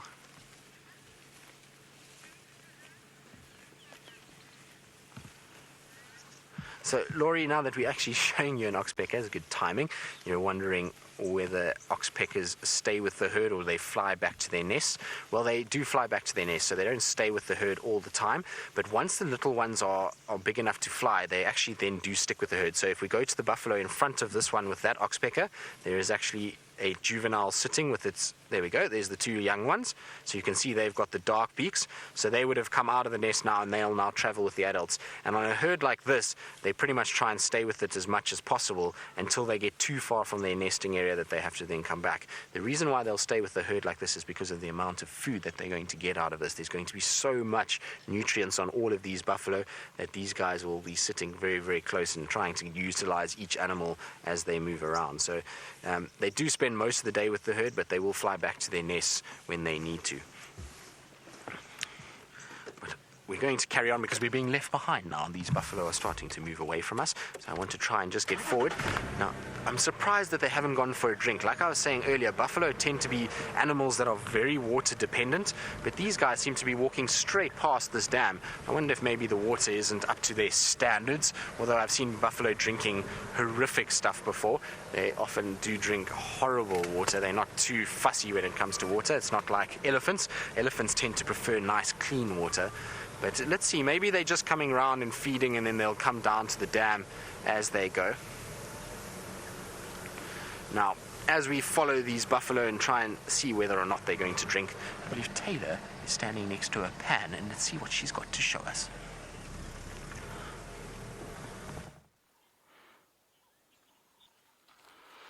Now, as you know, we see a lot of trees that have been eaten by lots of different things, as you can see on this little bush willow. You can see there, but I don't know what has been feasting on it, what type of caterpillar. It doesn't actually look like particularly new damage, and I wonder if we start checking inside of some of these leaves that have sort of joined together, if we might find a couple of sort of chrysalises. Let's have a look. Let's see how good my eyes are. I can see dung from caterpillars, but I don't know. It's just very...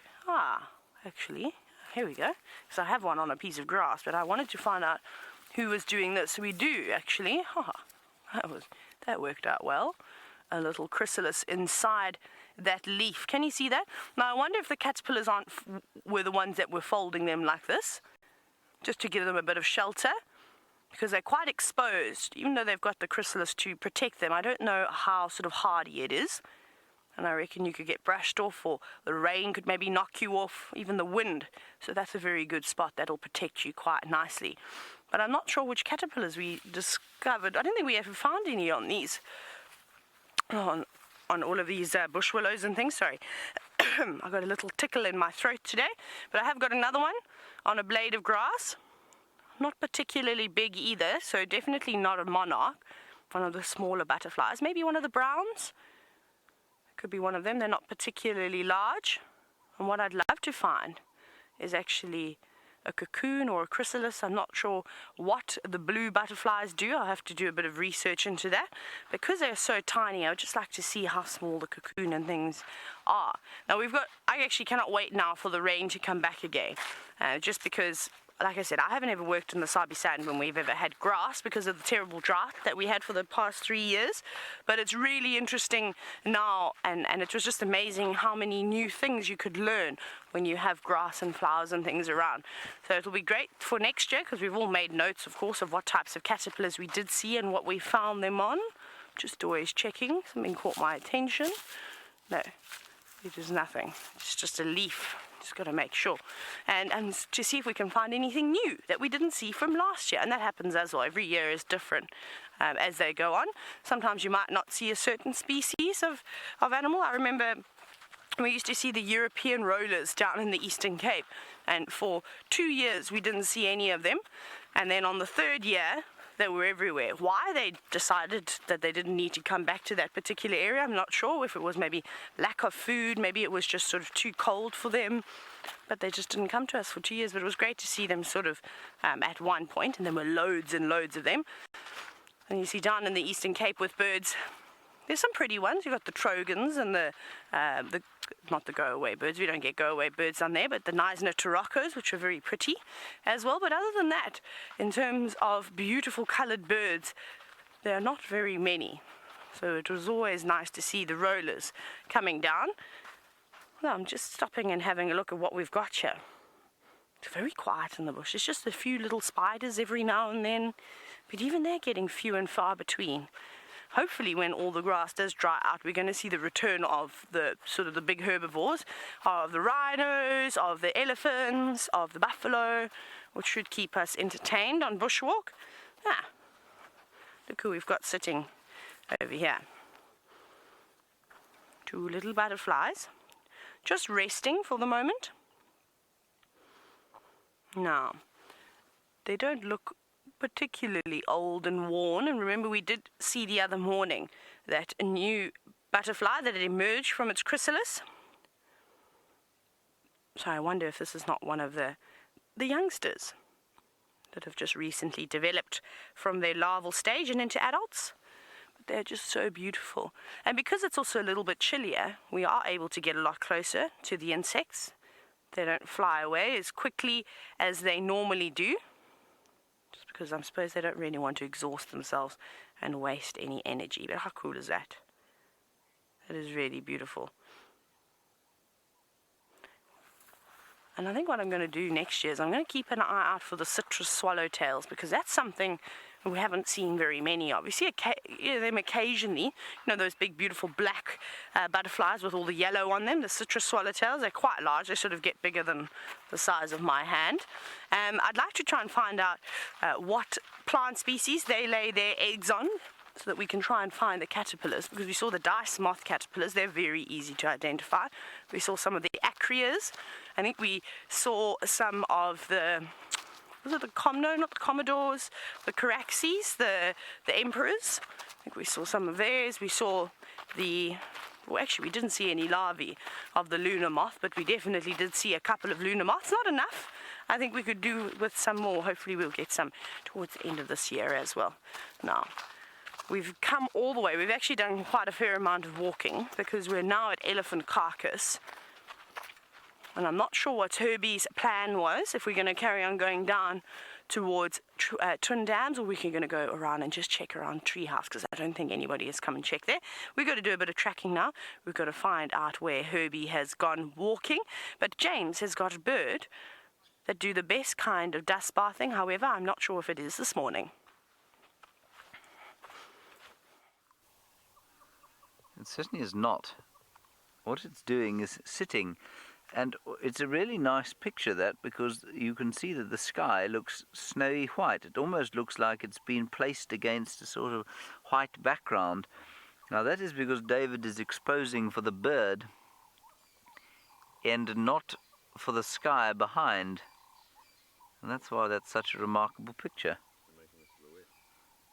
I'm trying to do the same as you, David. I'm trying desperately to create what you have created.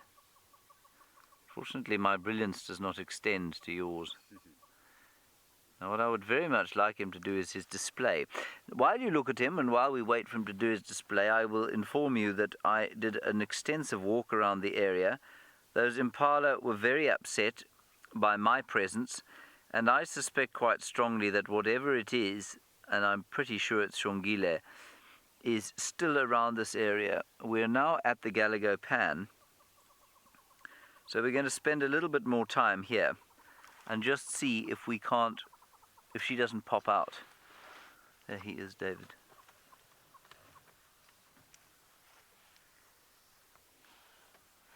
That is the yellow-billed hornbill, in case you're wondering. We know that, of course, David, because he has a yellow bill. Well done. Good. You are learning. Yes. Whenever I used to say things like that to Brian Joubert, he would say, because it's got a black tail, because it eats frogs. It doesn't, of course, eat frogs at all. It does eat chameleons, though.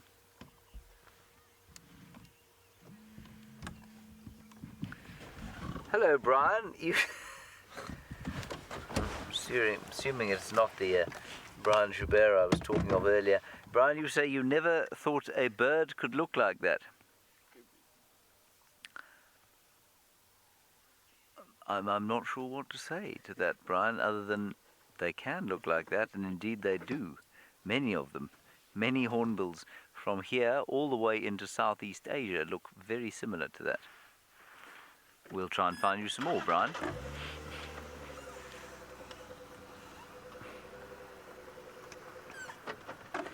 I guess it is a sense of wonder that the what bird? Banana bird. Oh, yes. Dinga, you say that is the banana bird. Yes, it is the banana bird, Dinga. We try to avoid saying that. It's one of the things that we were taught, Dinga, when I was first a guide. I had a fairly cynical teacher, so obviously he suited my personality very nicely. He said there are 3 things you will never say, 4 things that you will never say in the bush. The one is you will never call a yellow-billed hornbill a banana bird. You will never call a red-billed hornbill a flying chili. You will never call an impala the McDonald's of the bush. And you will never tell anyone that elephants get drunk on marulas. But Dinga, I don't mind at all. Now, what I was saying before Dinga's comment about the banana bird, what I wanted to say there was that, of course, if you're a new viewer or you're just exposing yourself to birding for the first time or just to nature for the first time, of course, it's a whole new world of discovery and complete wonderment. And so, yes, a hornbill like that, which is as common as you like around here, is an astonishing creature, especially if you've never seen one before. So I don't mean to make light of the wonderment of the humble yet magnificent yellow-billed banana bird hornbill. I've just done it myself now. Now, there's a little track that goes down through here. Here it is. And we're going to drive on it because it goes to the front of the Vuyatela Dam. And if Shongalai is where I think she's gone, she might pop out here. She might not. With my luck, most likely not. So let's go along here. And then we're also going to show you a big surprise at the dam. At the dam, the surprise is that, well, I'm going to tell you what the surprise is. I'm going to surprise you with my words. There's another bird alarming in here. The surprise is that the white-faced whistling ducks that used to live, harassed as they were at Twin Dams, they've moved. They've come here. They now live at the Vuyatela Dam, and so we will have a look at them. Now that fence in front is because we're at the camp, and Shongile and her mother, or certainly her mother, used to spend an enormous amount of time going in and out of this camp, and I wonder if Shongalai is not doing the same thing. So let's just cruise along here towards the dam and see if we don't perhaps get lucky in some way. We might also, of course, get stuck. I hope not. It would be rather embarrassing, wouldn't it, David? Yes. I have embarrassed myself on that score rather too many times than I'd care to remember.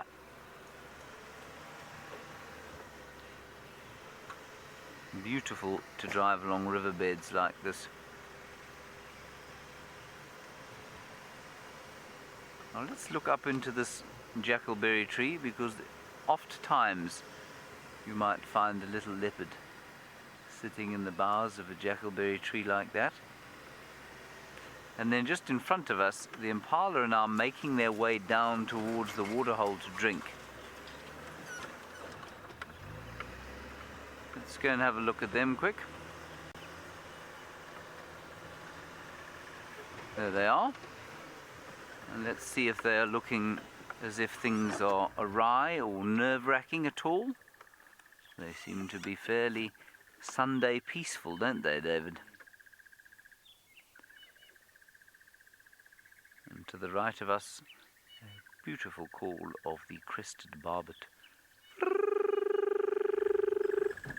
Let's go and have a look at the ducks. And hopefully Shongalai will pitch up here at some stage.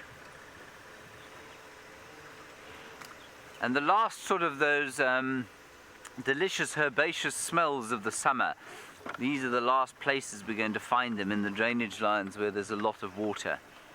And it's just wonderful to smell. It also smells kind of rich and verdant. I'm getting slightly obsessed with my jasmine smell and how to best to describe it. There's a gorgeous shot of a Birchall starling, which is now absconding. Good word that, isn't it, David? Yes. Sorry about the absconded starling.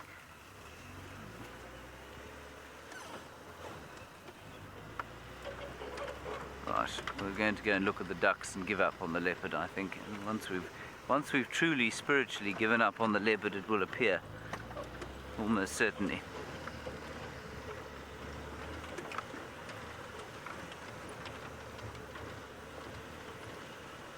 Yeah, we go. Please don't have absconded as well, ducks. I've driven past them 5 times today thinking, well, we can always bank on the ducks, they'll be here. There they are. You see them there, Dov?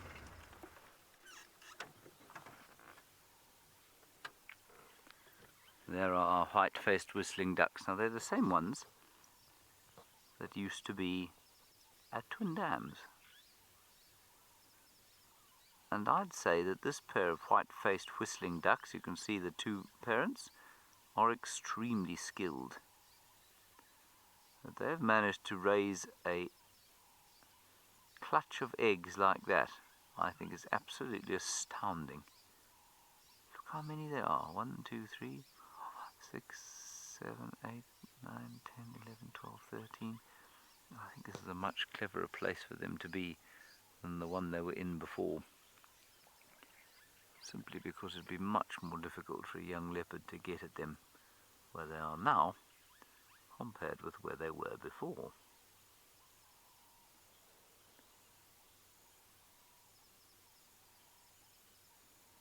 And if you look at the details, I find the details of the colours of these ducks so very special.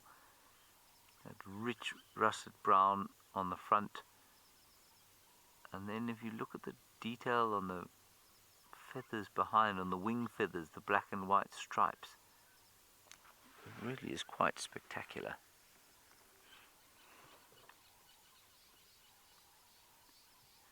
I wonder when they'll get their white faces. I imagine they'll get them fairly soon, and then of course they'll have to go off and find their own ponds to live in.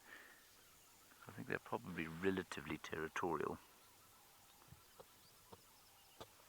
I'm scanning quite frantically for the sign of spots here, and I remember once we were looking at, I think it was buffalo, it may have been something else in the pan, and I was just looking around like this, and across the way from the pan, opposite side of the dam, I saw these spots looking out of the perfectly formed sort of gap in the bushes, and it was Karula waiting to go hunting. So one always hopes to see a similar thing whenever you come into the same area, but alas, today that has not been the case.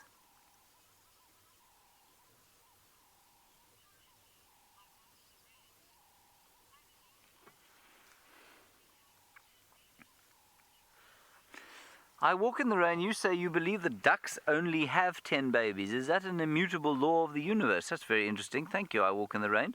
I'm going to check that for you right now. Let's have a look-see what it says here. White-faced whistling duck. Tap, tap. Breeding. 9 to 11 eggs. That's the white-faced whistling duck. The white-backed duck. Doesn't say. Let's just give one quick look here. Foraging and food, blah, blah, blah, blah, blah, blah. 4 to 9 face of the white-backed duck. Let's find a more common duck. Let's find the Egyptian goose, which of course is a duck, believe it or not. Not a goose. They lay,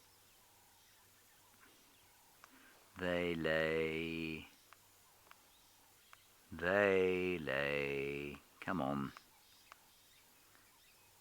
They lay 1 to 22, so between 1 and 22. But these chaps, yes, would seem that they are layers of 10 eggs at a time. And the fact that they have managed to maintain all of them to this age is quite astounding.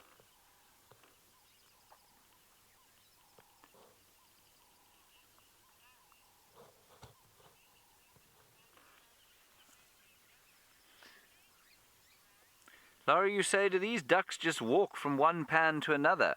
How dangerous. Laurie, the great advantage of being a bird, normally, of course, is that you can fly. You don't have to walk at all. And so, no, they absolutely don't walk from pan to pan because, as you say, it would be extremely dangerous for them to do so. They fly. And you'll find that these little things, although they are still small ducklings, they can fly. And I'm sure you knew the adults could fly. I'm sure you're wondering whether the little ones were able to fly. And the answer is yes, I'm sure they can. They would not have walked all the way up here from Twin Dams. It's a long way. And although they're small, they will be able to fly.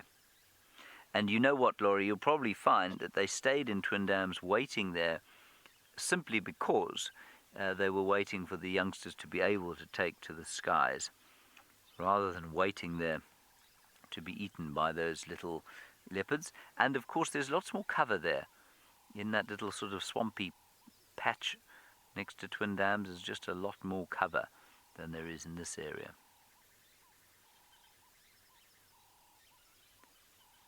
Good. Well, I think we'll move on from here. We'll head along to Mvubu Road and see if we can't find something up there, and then perhaps head down the Gari cut line and maybe be very lucky. All right, I believe the tailor is next to some water and she is not going to have a bath.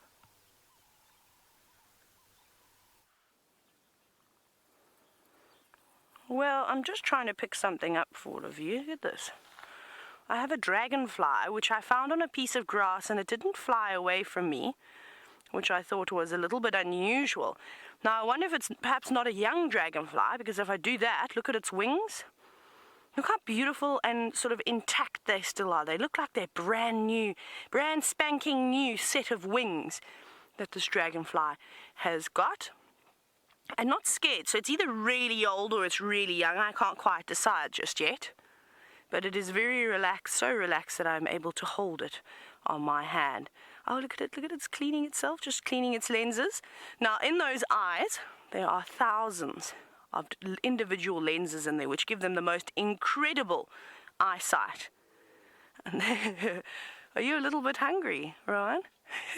I heard the stomach grumble and I thought it was a buffalo, but it wasn't. Oh, there it goes again. That's what always happens. It used to happen to me always in the class when the classroom was completely quiet, would my stomach moan and groan. But this little guy is, even though he's very happy to just be sitting on my hand, is a ferocious predator. Now they're able to fly exceptionally quickly throughout the air and snatch up prey in mid-flight. And as I said, that off it goes, obviously on search for its next meal. Right, so we are at Treehouse Dam now. Have a little look around. Again, a little bit worried as to how quickly the water is disappearing in all of these dams, especially after having a look at Vuyatela this morning. It's drying up very quickly now. I said I don't think we're going to have enough water this year. I think that we're going to fall short, unfortunately, just towards the end of the year. But that's also not towards the end of the year, towards the end of the winter months. That often happens, though. It's not always that we're able to have water right through. Normally you'll go a couple of weeks where it's pretty dry and grim, but then the rain does come in and sort of refresh everything again. But we'll see. I couldn't get that name. Nope, can't get the name. It all just sounds like one sound. Dirk, maybe? Maybe Dirk, yes, I think Dirk is the one. Are you wondering why it's called a Treehouse Dam? So, why is it called Treehouse Dam? I'm actually not sure. Maybe there was a tree house here at one point. There's not a tree house anymore. Though if I were wanting to build a tree house, this would be a very good spot. Maybe in a nice big marula tree somewhere. So Dirk, I'm actually not sure, but I think I remember hearing something along the lines of there was a viewing deck or a platform or something along those lines around here. But it is a beautiful dam, and it seems to be the most popular dam for elephants to come and swim in.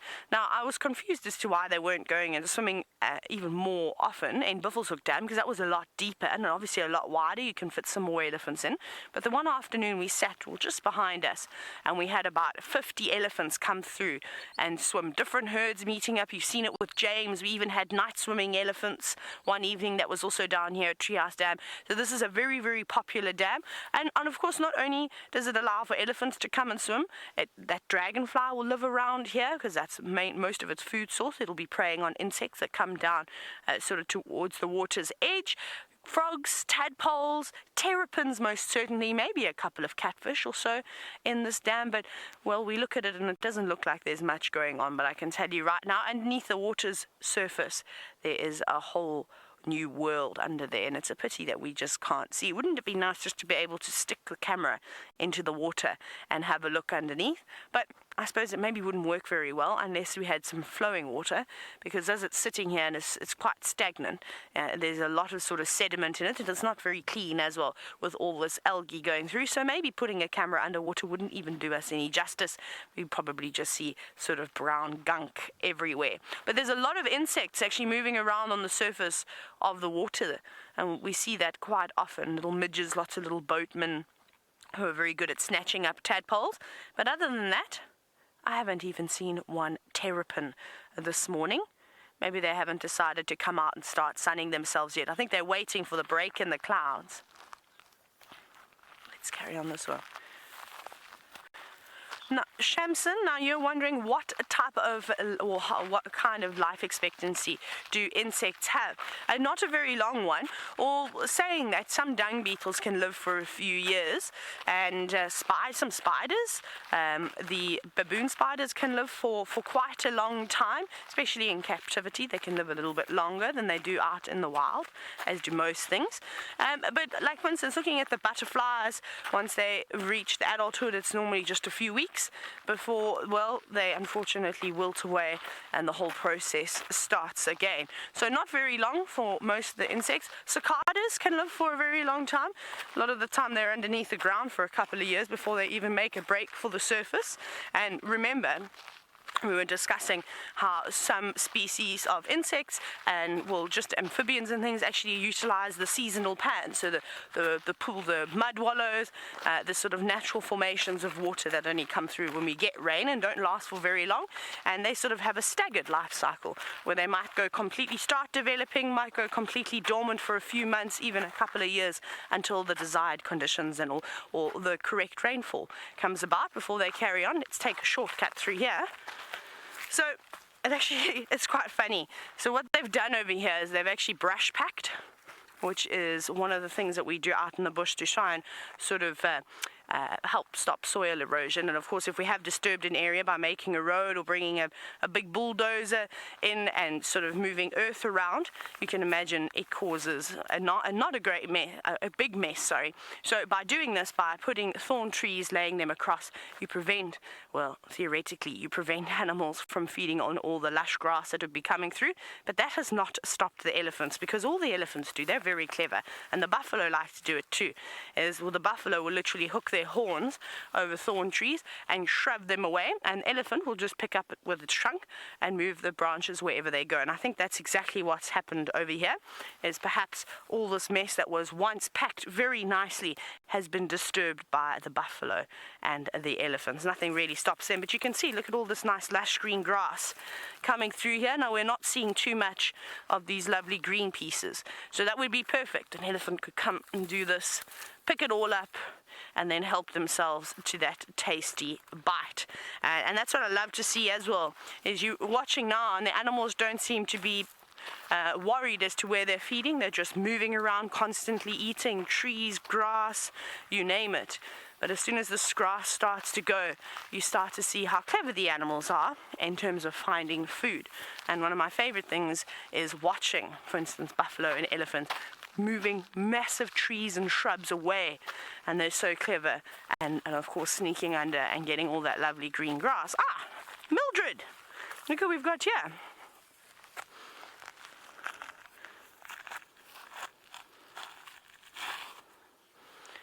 Now, Povey 789, you're wondering if there are any bugs or anything like that that hibernate.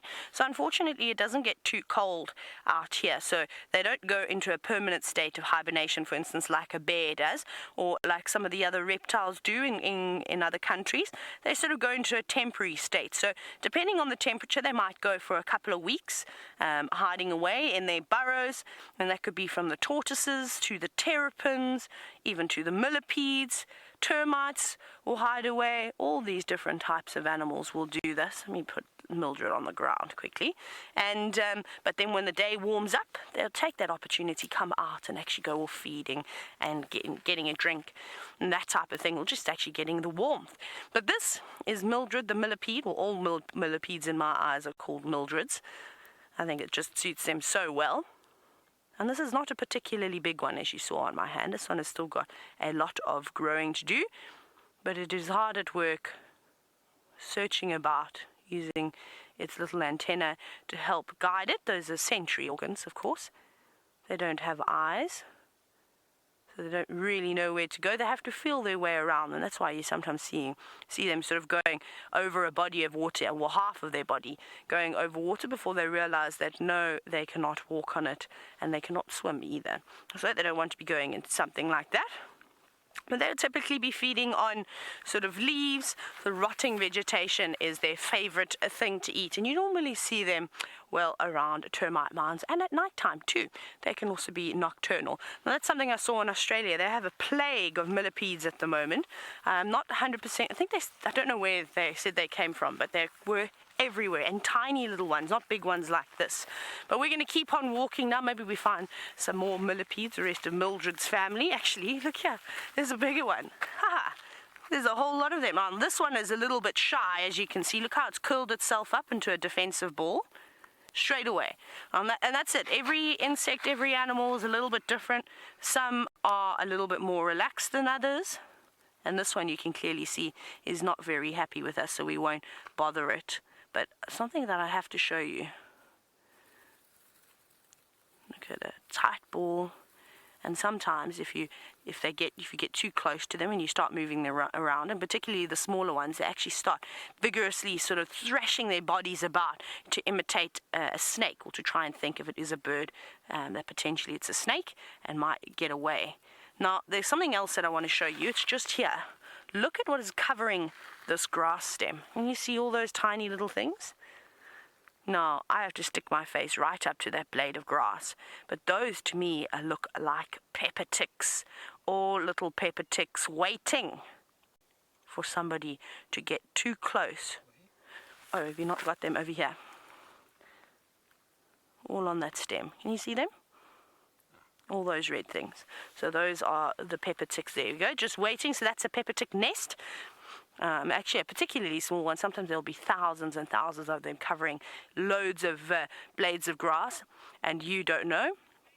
All right, you walk straight through them, and it is really, really, really terrible. Not fun. Anybody that walked through a tick nest does not come out with a smile on their face. But we're going to keep searching. It seems as though the insects are warming up now and starting to pop out. But Tristan is still with that big herd of buffalo, which is fantastic, and I think you should spend a bit more time with him. Well, Taylor, this is not the same big herd of buffalo. Isn't this incredible? There's now another herd of buffalo. So we came down to Cheetah Plains Open, and this is a second big herd that is running around in this area. So not only the one that is going north onto Nkoro, but we now have this one on the southern boundary as well. So nice to see lots of buffalo around again. It's all going to make for compelling viewing in the months to come, to have them back and around, and hopefully the lions will be back with them. Now, interestingly enough, the other herd that we were with, they're moving north, like I said, onto Nkoro, and there's one of the Birmingham boys lying on the boundary of Nkoro and Torchwood, and those buffalo are on a collision course straight towards him. So I wonder if he's going to get himself a meal this morning. And also, for those of you that were wondering about the calves in the herd, I did find two tiny little ones right in the middle of the herd, but as they were crossing over the boundary, and they disappeared into a thicket, so unfortunately we couldn't show you them, but there was two little ones in that herd. Now you can see these buffalo have just had a drink at this dam. It's one of the favorite sort of pans that the buffalo will often drink at, and then I think they're going to start heading southwards. These buffalo are probably going to head down towards the Sand River from here. The Sand River is a great place for buffalo. They love that area. Lots of nice grass that grows on the banks there, and then obviously nice, clean, permanent water source that flows through that sand. But isn't that spectacular? So not just one herd, two.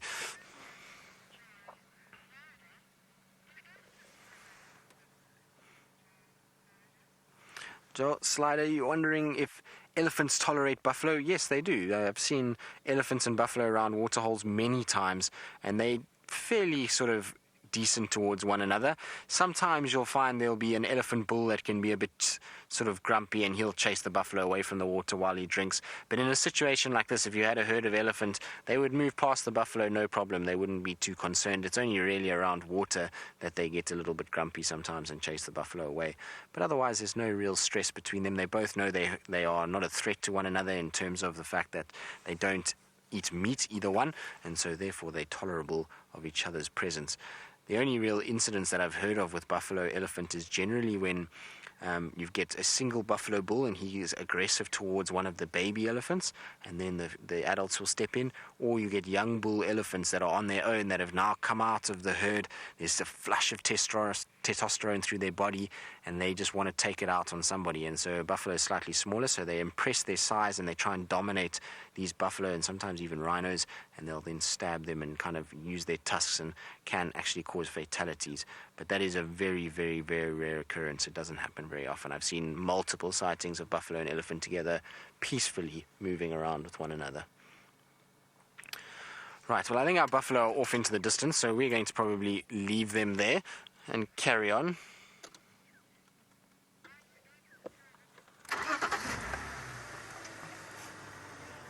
Road Rush, you're asking whether I can tell which of the buffalo are the sort of pathfinders, and well, no, it's very difficult. I've seen multiple different buffalo lead a herd in the same day, so you'll just find it's more the experienced adults, so the big old males or the really old females that you can see are battered and bruised. They're generally the ones that are the pathfinders. They kind of will take up the front and they'll lead the herd, and they normally have experience of the area, so they know where there's good food, where there's good water, and they will kind of take the herd around. So it's more experienced older individuals that do that. I was just checking if there was any signs of these two cheetah, but I think they still must be north of us. I didn't find any tracks crossing the boundary, and there's nothing that I can see in this area. And sometimes what these cheetah do is go into Kruger Park and then come southwards in the Kruger Park, and then they come out somewhere on the open areas. So alas, no cheetah brothers this morning, but the two buffalo herds have been spectacular and a really nice surprise. It's really good to see them back again. Now we just need them to come all the way back to Djuma and get our inkahumas back.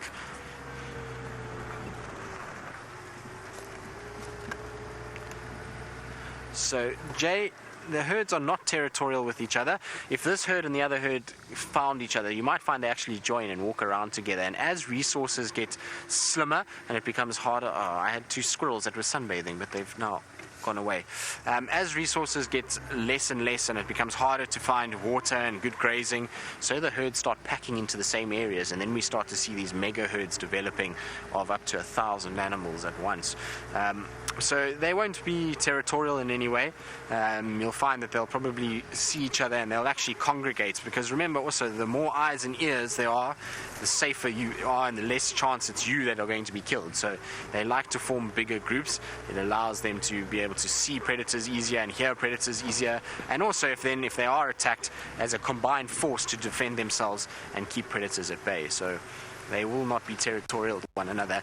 The only time that you find that buffalo get a bit aggressive and try and kind of push another herd away is when a situation like last year, where we had this really bad drought and there was so little water around that the buffalo were really struggling. Now, I'm sorry, I've got an insect in my eye. They were really struggling to find water. Then they can't afford to be in huge groupings like what we've seen this morning, because they'll just exhaust that resource far too quickly. So then you'll find that they'll be a bit more aggressive and they'll break up into smaller groups. And so if you watched last year during the drought, you'll find that most of the buffalo that we saw were in small little pockets. So we had a few here and a few there, but it wasn't really big groups like what we see now.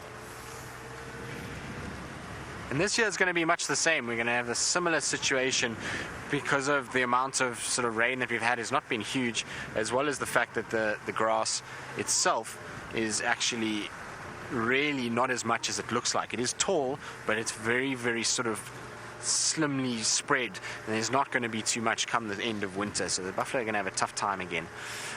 Now, we're going to carry on, and I think what we're going to try and do is head maybe towards where Jamie had the sticks last night, see if they maybe still have their kill, and while we do that, let's see how James has gone on his leopard search and whether he's had any more luck.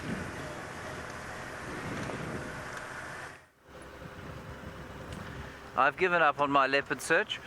I'm afraid that leopard doesn't want to see me. Clearly didn't want to see me yesterday, didn't want to see me the day before either. I've done something wrong to incur her displeasure. So I guess that's just the way it's going to be between Shongila and I for now, until she forgives whatever slight I have made on her character.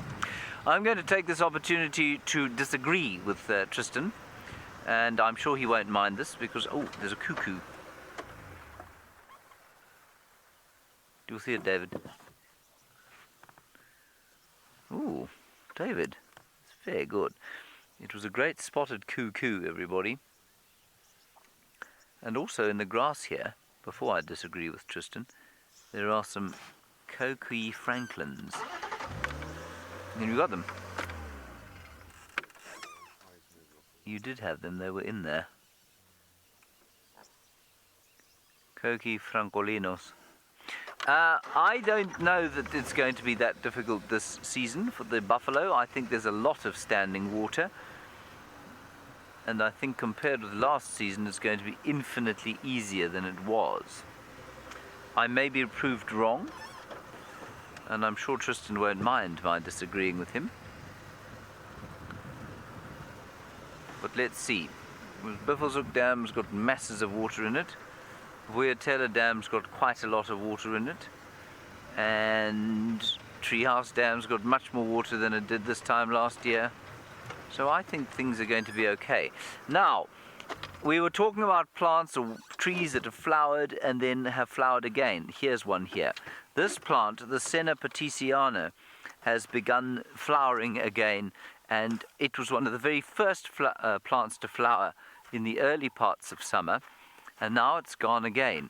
And it was here, of course, that the African vagrant butterfly laid its eggs, and the caterpillars decimated this very tree.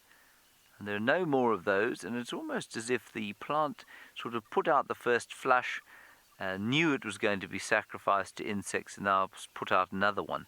I don't remember this happening last year, so that's quite interesting. Oh, this is wonderful, David. There's a kill. I just don't want to knock the kill awry. Can you see there? Oh, I've broken it now. I may as well bring it back to the car. Can you see the spider carrying its prey? Can you see it there? And there's another spider that it's just walked past that it hasn't noticed. Look at that. I wonder where it's taking it. I'm going to take it under my hand by mistake. I think what we must... Can you see the one on my thumb? I think what we must do, I'm afraid, is put this back. Because I wonder if its little nesty home isn't sort of somewhere other than where it's going. There it is. Can you see it there? That is fantastic. Here, let me put you back here, Mr. Spider.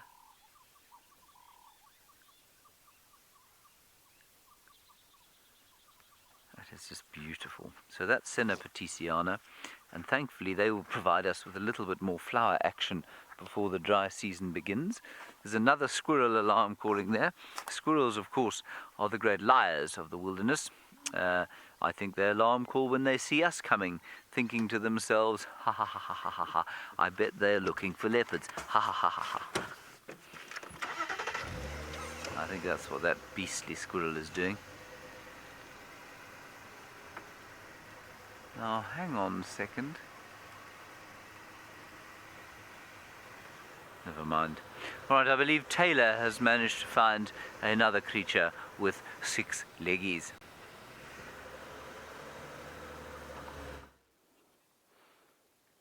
So we've been seeing many praying mantis over the past couple of months. James has had some phenomenal sightings when he had a praying mantis catch a fly on his hand. Now, don't get too excited because I don't think that's going to happen today. However, this praying mantis is actually really beautiful. We were fortunate enough to see all the flower mantids, which are gorgeous with their lovely bright colors. However, this one is a little bit different. Now, it has got striking yellow just on its underside. It has got almost, it looks like it's got silver eyes. And it is black with red. It is really, really, really quite beautiful. I really want to actually see if I can put it on my hand so that we can actually have a closer look at it. Come on. No, it's a little bit feisty being so small. Let me try. Or, hang on, let me put it on the leaf like that. Maybe.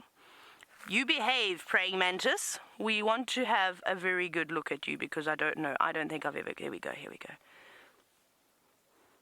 See how close you can have a look at that. Isn't that gorgeous? Look at the different colors on it. Bright red head. Now those are very striking for a praying mantis. Normally you see them in browns and greens and of course the exceptional flower mantid, which blends in to, well, its home on flowers. But this one, I have no idea what subspecies this praying mantis is. So if you can get a good close-up of it, take some screenshots, save them in your insect folder if you have one, and also please hashtag safariLIVE on a good one, a nice clear copy, so that we can have a look a little bit later. I'll check in my insect book. But I don't think I've ever come across something like this with these colors. It is still very young though. Or maybe they are just colors to help ward off any predators. But these are incredible. Now, John, you've also said that you've never seen a mantis like this before. It's incredible, and that's what it is. I've literally turned over every leaf. Poor Rohan has had to slam on brakes because something grabs my attention, and I stick my head inside the shrub or in the grass, and I find something, and this I could not let go. It is just too beautiful. That is incredible. I'm just going to turn it around. What part have they seen? Have they seen the nice front? Good close-up of its face? Now, it doesn't look very happy. You can see it's got its abdomen sort of curved back. I don't think that that's a very relaxed sign. It's also on edge. But when you're this small, it must be a little bit daunting to have us as big humans come and sort of watch you. And also you've got to be careful because there's lots of things that would snatch you up. Isn't that cool? It's tiny, tiny, tiny, tiny, tiny. Little praying mantis. We'll let that one go. Right, now Feather Beautiful, you said that the legs are quite creepy. They are indeed. Praying mantis are not, they're interesting to look at. I don't know if you could describe them as beautiful. That one's sort of, the colour of its lenses being almost silver in colour was really quite special. Like I said, I've never seen anything like it. But they are, and a small one like that doesn't bother me too much. But you can get me to jump at night if we're standing outside. We often will just stand outside and have a look at the stars in the car park because there's no trees over the car park, so it's nice and open. And the big tech room is basically just on the other side, so often there's the light is coming from the computers and everything else that is inside there, so you'll see all the insects gathering on the window on the outside, and we get praying mantises that are the size of my hand, and every now and then as you're standing talking you'll get one that hits you on the back of the leg and then goes down your shirt. You've got to do a wriggle, and you know, you almost have to stop yourself from pulling all your clothes off because you realize that it is just a praying mantis and it's probably not going to do anything. But those ones are a little bit on the creepy side. They're really, really big ones. But it's interesting to watch them though as they go after moths and things. So it's an interesting learning experience. Even when we're not driving around and doing things, we're still watching all the bugs and birds and animals that come through our camp. I think what we're going to do is, I haven't walked on quarantine, so we're going to head up towards quarantine and have a little scratch around there, see if there's anything new developing. I'm not sure where Tristan is. The last I heard, he was still on Cheetah Plains, and I'm sure he's still bumbling about over there. We are indeed, Taylor. We are on Cheetah Plains. We are bumbling about, so 100% well done. Very, very good. And we're just checking around, seeing if there's anything. Like I say, slowly making our way towards where the sticks were that Jamie had yesterday and just see if there's any sign of them there. But otherwise, we're just taking it very easy and just seeing what else there is and enjoying the beauty of Cheetah Plains. Now, I believe Mr. James Henry was disagreeing with me on the buffalo, which is perfect. We have to have two sides to every argument, which is great. So I do not mind at all, James. It's perfectly acceptable to disagree. And I do agree with one thing that James mentioned, was that we do have a lot of standing water. And so the standing water really should help a little bit. Now, checking, making sure no cars are coming. So the standing water will definitely help, and the buffalo won't have it nearly as bad as what they had it last year, that's for sure. There's far more grass and water already, but they just... it's just that they're going to still not have the best time of it. It's not exactly like they've come off great years, so it's still recovering a little bit. But we're going to go through a bad signal area now, unfortunately. So while we do that, let's go across to the man himself and see where he is and what he's up to, and whether he got any other advice for me this morning.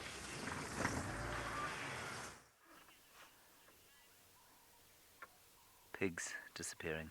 Disappearing pigs. Houdini pigs.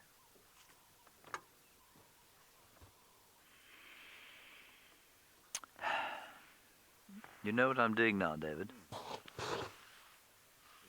No, I'm not crying. What am I wiping off my face? I'm wiping off my face the spit of the universe, David, for it has spat on me once again. We are going to go towards a pan over here, where I suspect Tristan, not Tristan, what's the other one's name? Taylor. I suspect that she was been here because I can see her dainty footprints, followed by the slightly heavier footprints of Rohan and Herberto. And then we're going to do a very quick dash to the Beefles Hook Dam before the end of the drive, because if there's one thing that I know for certain, it's that if I go to Beefles Hook Dam, there will be nothing there.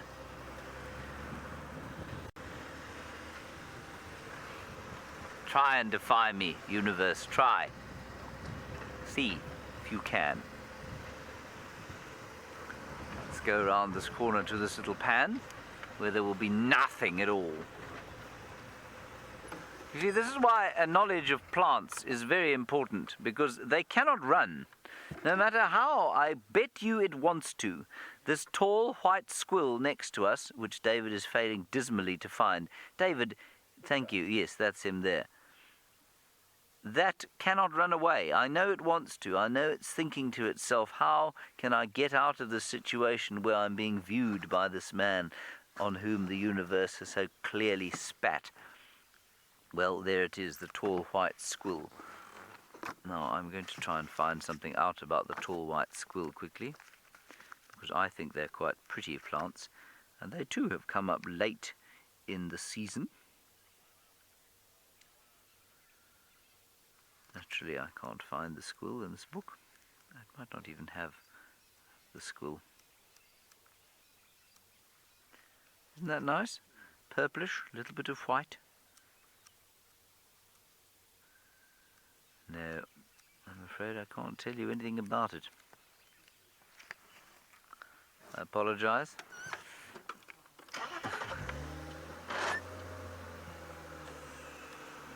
Isla, you want to know what my favorite flower is?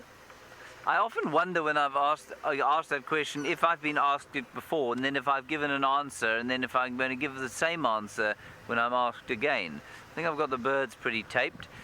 I'm going to say to you, Isla, that my favorite flower out here is probably that jasmine. Just move very slowly. It's a squirrel. Oh, that's not a squirrel, David, that's a duiker. But there's a squirrel. Close to us here. There. Hello, squirrel. How are you? Are you well? So I'm going to go with that jasmine, because they just smell so very delicious. I also like the gardenia. I've definitely mentioned the gardenia many times before. And I like the gardenia because it too has the most delightful smell.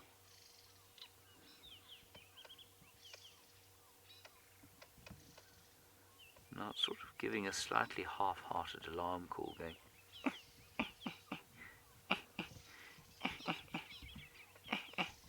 Sounds like my nephew when he wants a sweet.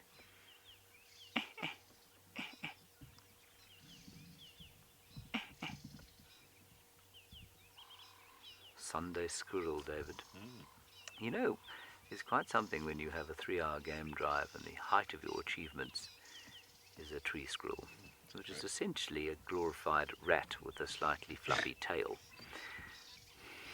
Good view. It is a great view of this glorified rat with its fluffy tail. I think they're very special though.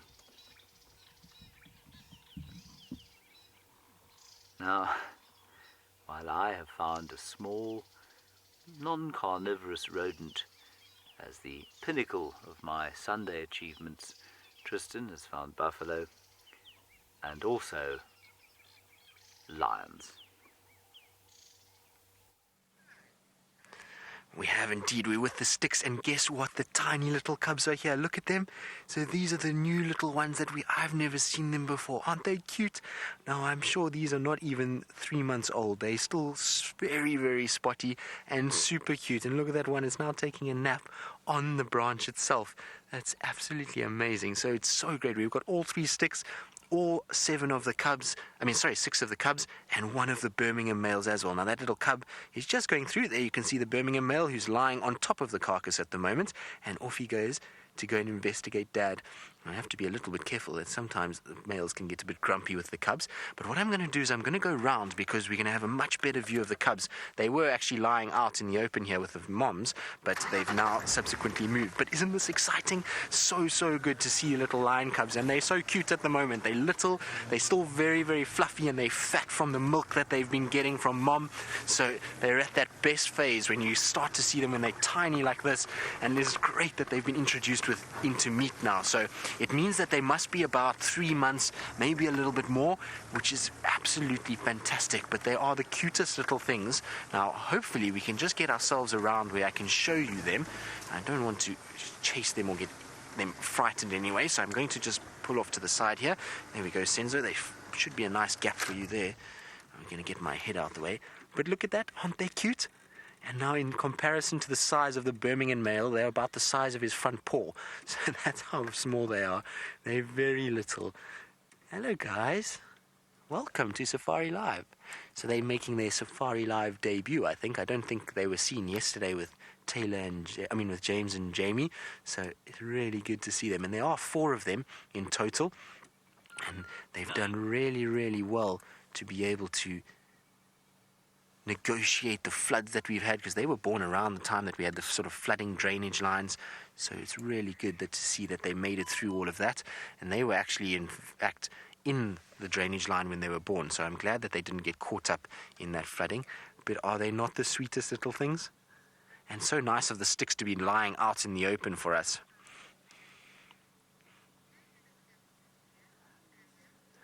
You're wondering when the spots will disappear? Well, it depends on the lion. I've seen lions that are 4 or 5 years old with still having some spots on their tummy, but generally you find as they start to reach a year, they become really faded and hardly visible. You'll still see some on the legs at about a year old, and by the time they reach sort of maturity at 3, there's very little sign of spots anymore. But the ones on the back, you can see they've got spots on their back at the moment. Those will disappear within the next probably 2-3 months. So they will start to lose those fairly quickly. But are they not the cutest little things? How special is this to be able to see them and to have the whole Sticks Pride? Now I'm hoping that in these 4 little cubs, plus the 2 older ones, there are some females, and that they will be successful, because the Sticks Pride really needs to catch a break. They've had such a horrid time of it over the last 5-6 years, with all the male coalitions that we've had, the mange that they got last winter. It would be really great if they actually just got themselves some female little cubs and raise them to maturity so that this pride can carry on. It's one of the oldest prides that has been followed in the Sabi Sands. It's been around for years. And so to see it kind of fizzling out the way it is at the moment with just these 3 females, who are all elderly females, they're not exactly young individuals, it means that we really need some of these young little cubs to survive and some of them to be females. But look at that, isn't that cute? Hey guys. And listen to them. Listen to them talking to Mom.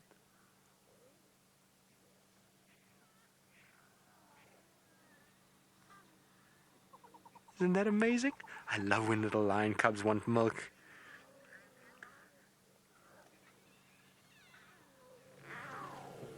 So you can hear them squeaking away. It's because they want milk now. So they want milk, and that's why they're talking to Mom. They're asking for milk and begging and pleading. So cute. Now, if they're going to suckle, I just want to see what they do. If they're going to suckle, I might go back around to where we were originally. But it looks like they're off to explore again. So because Mom's not giving them milk, they're now starting to do their own thing. And they're getting to that age where they're going to get naughty now. They're going to start being quite playful. But look at the size of the bellies. There's one walking here in front that's going up to the tree. Look at that belly. It is absolutely full. So they've had their first taste of meat as well as probably Mom's milk. So they are as fat and as full as possible. Absolutely beautiful. Are you going to fall asleep like that? That doesn't look comfortable. So cute. And getting themselves into a little bit of shade now just to rest.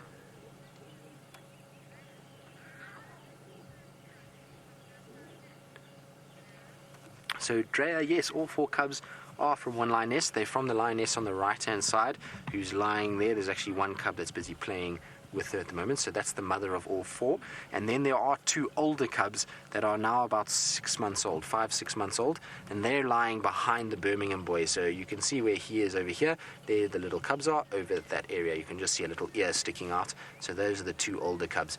But I love how he's guarding his carcass. Isn't this amazing, with his foot on it, as if to say to all the females, do not come anywhere near. This is my waterbuck. You shall not have anything. And he's just making sure, even while he's sleeping, that everybody knows it. Now, I'm not sure which Birmingham it is. It could be in Suku. So it looks like it might be in Suku. I can't see nicely. It would be a very, very big guess. So maybe some of you who can actually get some screenshots might be able to identify which Birmingham boy that is. But it does look like in Suku, but I'm not 100% sure. So we'll have to see who that is.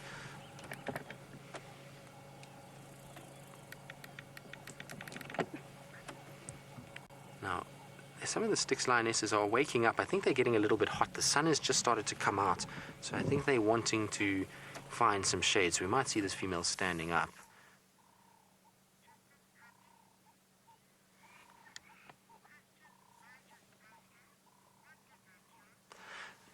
So I just got here. You're asking, what did they kill?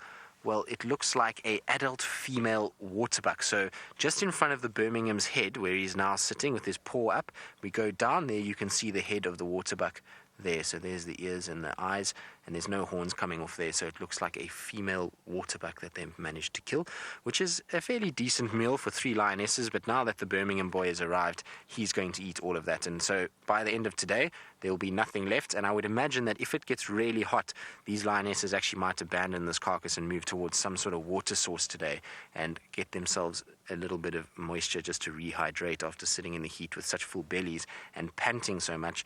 They're going to lose quite a bit of moisture. But there's probably enough food there to last them today, and we'll find then tomorrow morning they will have left this and probably gone somewhere else. But I'm hoping from here the nearest water point is on Cheetah Plains, so it would be really, really nice if they head that way. Now, I'm going to just go back around again to where the female is, because I'm hoping that those little cubs are going to come back to their mom, and then we'll be able to get a better view of them. But isn't this spectacular? So good to see them. Like I say, these little ones are making their debut today, and they've been hidden very, very well. I actually haven't heard of too many sightings over the last few weeks of them. There's been 1 or 2 here and there, so we're really, really lucky to be able to see them and to get such a nice visual of them in this long grass. When they go into the grass, I know Jamie last night was struggling to find the lions. She said she was parked right next to them and she could hardly see them, and the grass really is very, very long. So to be able to see these little bundles of fluff running around in this long grass is really very special. Right, let's see now.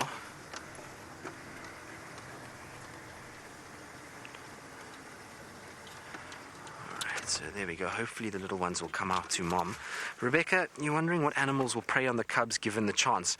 Well, there is a number of different predators for a cub of that size. We're going to end up with probably things like pythons. There's going to be birds of prey like martial eagles that will be a threat, hyenas, leopards, lions, wild dogs, even cheetah, if they came across those cubs by themselves, would be a threat. So there is a number of different predators that could potentially cause harm to these lions, so lion cubs. But the thing is that you would want to be very careful, because if Mom finds you there attacking those cubs, whoever that predator is going to be in for a very hard time. Also, other male lions could potentially be a threat, other lion prides. So it's really a number of predators, and that's why the survival rate is so low, is because of the amount of danger that there is for these little cubs for the first sort of 6 months of their life. Once they reach about 6 months, then they generally are walking with the pride most places. They kind of get left for the hunt, but they then get fetched straight away as soon as the hunt is finished, or they actually just sit and watch the hunt take place. So from about 6 months, they're already learning how the hunt works. And as soon as we get to sort of 8 months to a year, then they are starting to participate at about a year old in what's going on. So it's the first sort of year of their life that really is very difficult. Look at them coming. And we'll see with cubs that there'll always be one that's more adventurous than the others and will lead what's going on. Oh, look at that. That is so, so cute. And here they come, all of them together. And look at that. Isn't that amazing? Listen to them.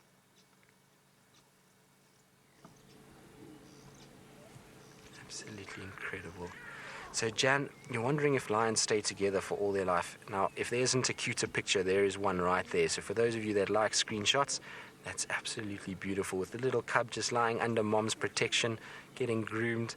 Really, really pretty. Remember, you can hashtag safariLIVE if you've taken some screenshots so that we can see all of them and listen to him calling. So, Jan, if they are female cubs, then yes, they will stay as part of the pride, and they will form a part and sort of be integrated into the pride. If they are male cubs, unfortunately not. They are going to then distribute out, because the males are going to unfortunately chase them, the dominant males, as they get bigger, because they know that those dominant males, or these young males, could be a threat later. So if they're little males, unfortunately they'll be pushed out. If they're females, they will be allowed to stay as part of the pride. Now, if the pride grows too big, so let's say potentially these 3 lionesses, they all produce 4 females, and we get another 12 females, then what we'll see is sometimes that they're not able to feed all of those lions, and then you'll get splits. So if we take the Salala pride is now split, I think, for the 4th time. So we had, first of all, the Mangan split, then the Salalas themselves split into the tailless female and the young males and the other female, and then the Mangan pride is now split again. So there's a Mangan breakaway. So that pride is actually split 4 times just because of the number of lions. Had they all stayed together, the Salala pride would be over 40 lions now, and that's almost impossible to feed and sustain. So they will then break apart and not stay together. But otherwise, if it's females, generally they're integrated into the pride and they become part of the pride for life. But listen how they're all listening to these little talkative cubs. So Mom has just moved because she wants a little bit of shade. She's probably tired of being in the hot sun. And the little ones are complaining because they want milk. Even though they've got fat, full bellies, it's still time for milk. They want as much milk as they can possibly get. So when Mom doesn't let them suckle, they then complain bitterly like this, and there's lots of squeaking and carrying on that goes on. But I'm going to just try and go forward a little bit because it looks like there's a nice gap.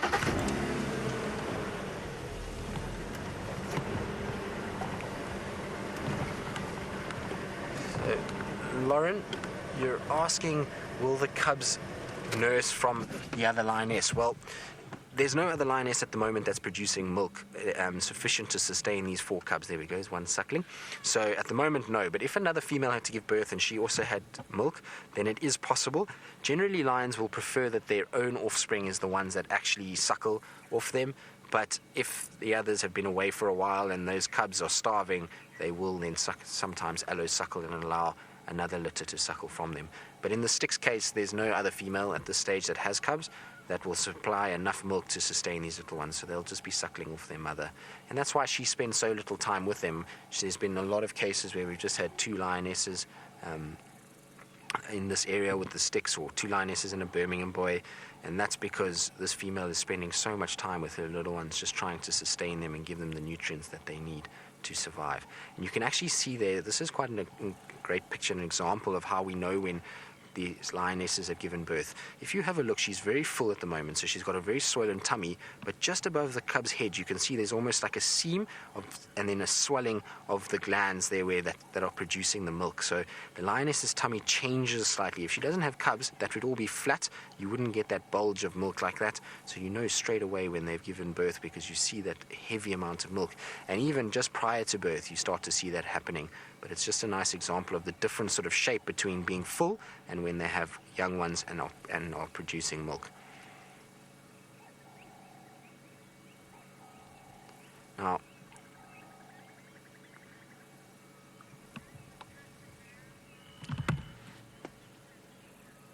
so Michael, we could tell if they were male and female. Honestly, this is the first time I've seen them, and so it's really tough just from these first few sort of glimpses as to know whether they are male or female. It's quite difficult at this age. It's not easy, but if you really can see them up close and see under their tails, you can tell, but it's not easy at all.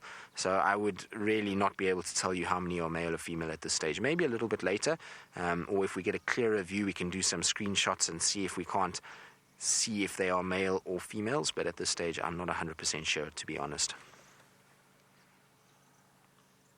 Look, they're playing with the tail now.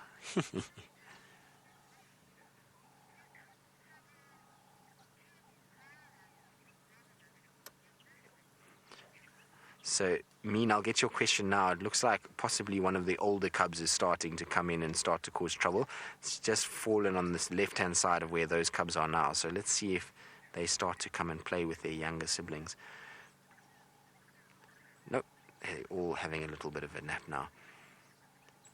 Now, Alice, if you can just repeat Mean's questions for me, please, so that I can just remember exactly what it was.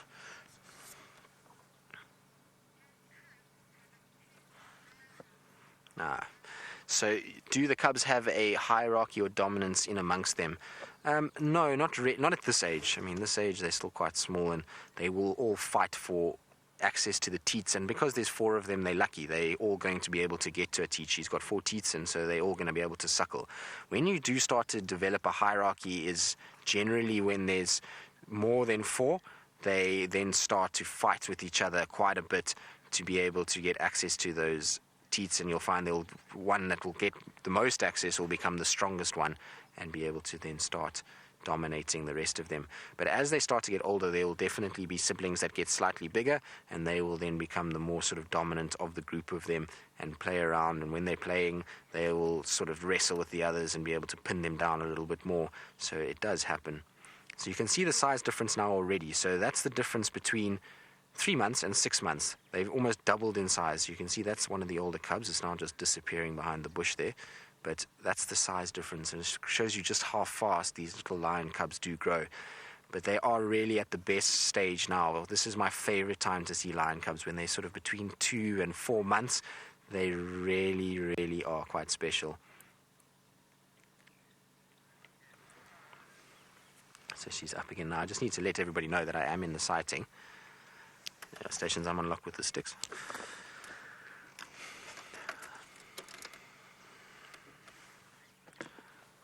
Andrew, it's a 1 vehicle sighting because the small cubs are here at the moment. So I'll be probably 10 minutes and then you can come in.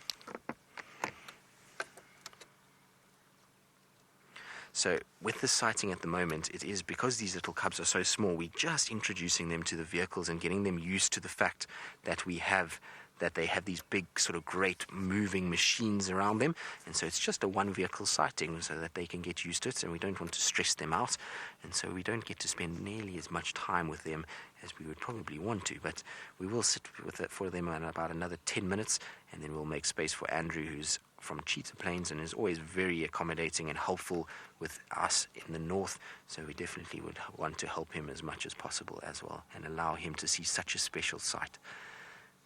But isn't this amazing? Now, you can see how difficult it is here because the cubs just disappear in the grass. So, Donald, the reason why the cubs aren't scared of the vehicle is because Mom is not scared of the vehicle. So the cubs are watching what Mom does. And remember, while we haven't seen these little cubs, they have been seen by other vehicles. So the first time you would have found that these little cubs would have gone running. They would have run away from this big sort of machine that arrives.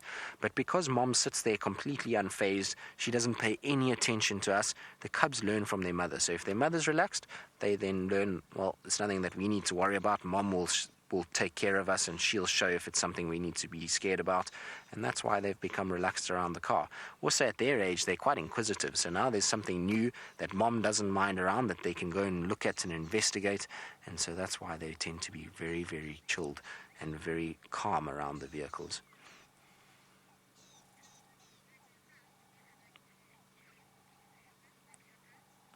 Now we're going to sit, like I say, with these cubs for a little bit longer. And while we do that, let's go across to James, who I think is with a very large underwater animal.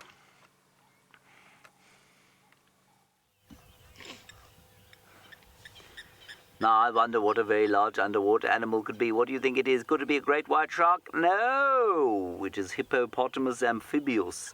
The hippopotamus. There he is. 3 of them. 3 hippopotami, 1 very big in the front, 2 slightly smaller ones behind. And here at Bivelshoek Dam, the site of my great successes of the last few months, this is what I have found. And it's very pleasant sitting here in the sun, I must say. Probably 1 bull, well, a big bull and 2 younger bulls. And this is a sort of little pod, and maybe that's a bull and 2 cows. And this is the beginnings of a more permanent settlement here at Bivelshoek Dam. I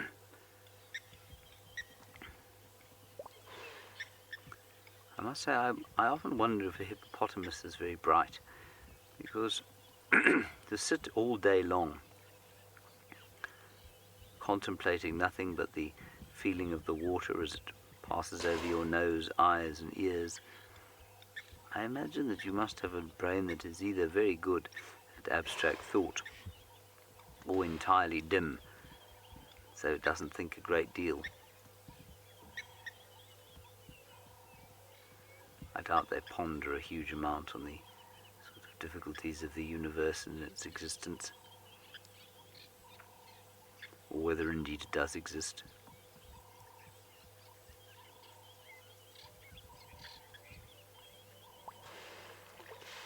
Are you thinking about something like that, chaps, or not? Are you thinking about the grass you ate last night, the grass you'll eat tonight?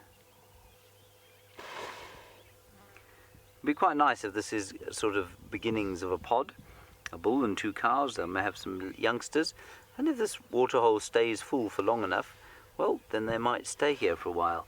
It's certainly much bigger than it was this time last year. It's much bigger than I've ever seen it before, much more water than there's ever been since I've been here.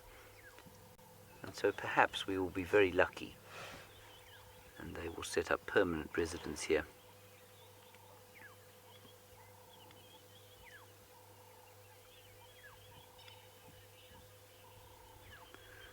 Rebecca, you want to know about the babies that these 2 might give birth to, if they are cows, and I'm right.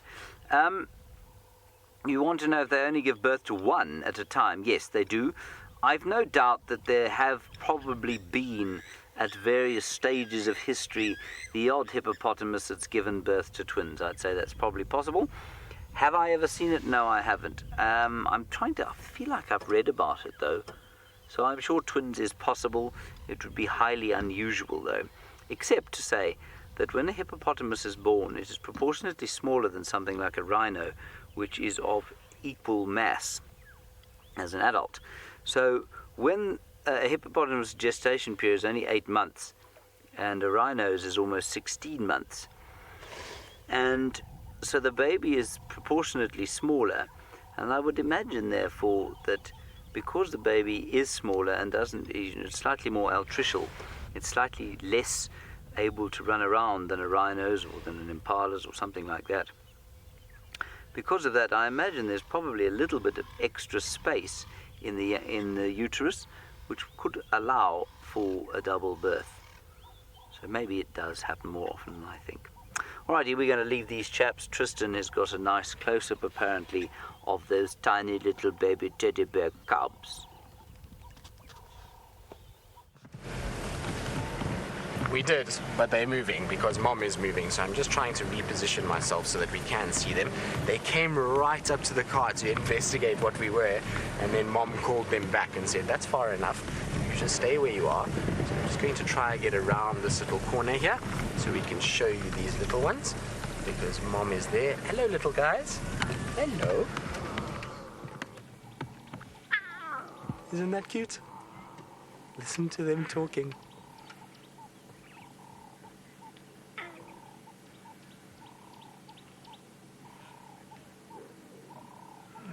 Come on, go. There we go.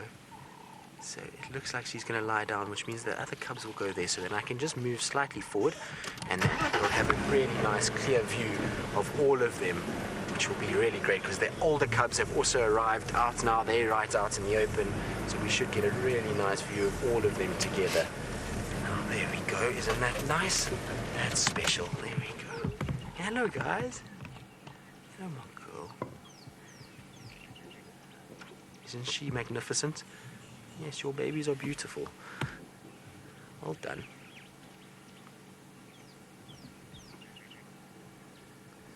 You know, to be a mother of 4 little ones like this is such hard work. You can see they climb all over her. They're gaining all the nutrients from that milk, which is taking nutrients away from her body. So she's really, it's a tough time for this lioness. Now, the cub that's lying closest to us at the moment, that's got its tail kind of wedged close to us, that's just by her front leg, that is a little male. I've just seen when his tail lifted, so we know that there's one male already, and he's the one closest to us. There he's busy wiggling his bum, getting comfortable. So there's definitely one male out of the 4. It'll be interesting to see what the others are. Hopefully they'll come this way and I'll be able to get a better look in and be able to tell you what they are.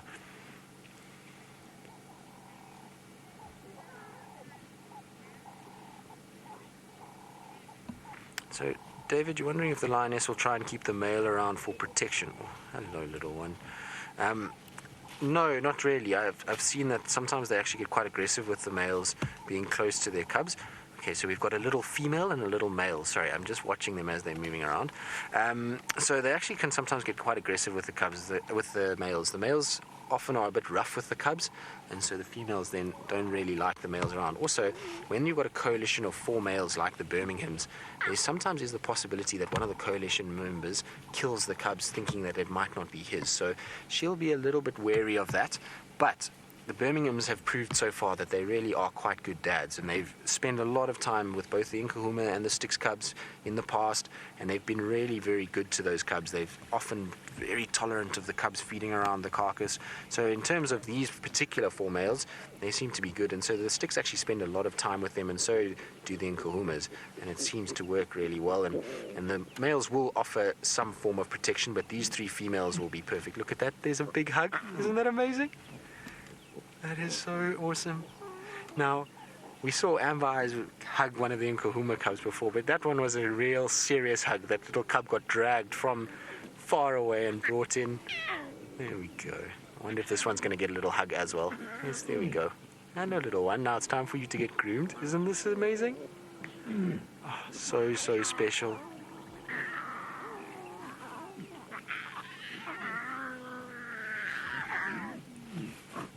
This is so special, guys. We are being absolutely spoiled by these little cubs.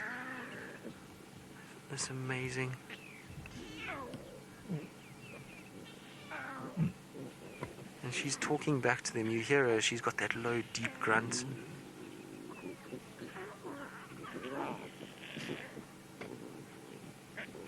Absolutely incredible. So, 2 females, 1 male. We've just got 1 more that we need to... So there's a female lying by her head, a female that's between her back legs. The male is the one that's over the top. And now we just need to identify the one on the right-hand side, so near her right leg where there's that little cut. That's the only one we need to see if it's a girl or a boy. But 2 females is a really good number so far, which is great news. So, female on the top of Mom, male closest to us, female behind that male, and then the one right at the back, I'm not sure yet, but hopefully it will come out and I'll be able to see. But look at that, it's a little lion stack on top of Mom. Absolutely amazing. like I say, we're being so spoiled. These kind of sightings are not common. We obviously we spend time with lions, but to have the little ones out in the open, so vocal, with mom being so affectionate, is such a special experience. So I believe some of you are a little bit worried that the cubs have mange. Well, they might have some little traces of it, but all in all, they look really, really healthy. There's just the one that's got a little mark on his back, but I'm not sure it's actually mange. It doesn't look like an area that's been scratched more than actually a scar. So I think maybe that little one has had a little cut on its back at some point, and that's why it's all raw and worn like that. It doesn't look that same mangy appearance. Generally with mange, it tends to go quite sort of crusty and it tends to form scabs. That doesn't have a scab. It looks more like a scar to me. The older cubs definitely have some little bits of traces of mange, but it's not bad. And these cubs look as though they're really healthy. They've got big fat tummies. They seem to be doing just fine. So I think we'll be fine with these cubs at this stage. It is also sort of at the end of summer, so the mite from the mange is not going to be doing that well now. It's been too wet, too moist, and so we'll find a situation where in all likelihood, these guys should be fine. As long as the sticks can keep providing food, and with the arrival of these buffalo herds that we're seeing, that is in the heart of the sticks territory. So hopefully they'll be getting enough nutrients to supply nutrient-rich milk that these little cubs will do just fine and will be survivors at the end of the day. And the 6-month-old ones are looking no worse than what the Nguhumas are, so I reckon that all will be okay.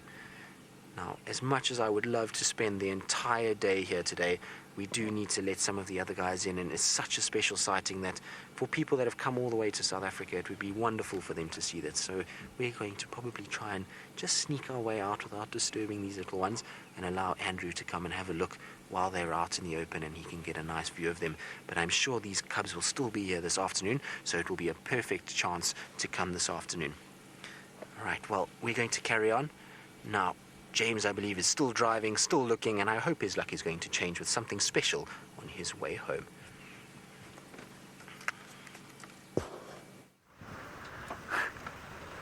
Yes, still driving, still looking desperately. We're going to go for one last turn past the Djuma Dam, where the alarm calling was, where Shongile was assumed to be, and where she has not been today. So we've got about 3 minutes to that, so I'm going to drive quite quickly.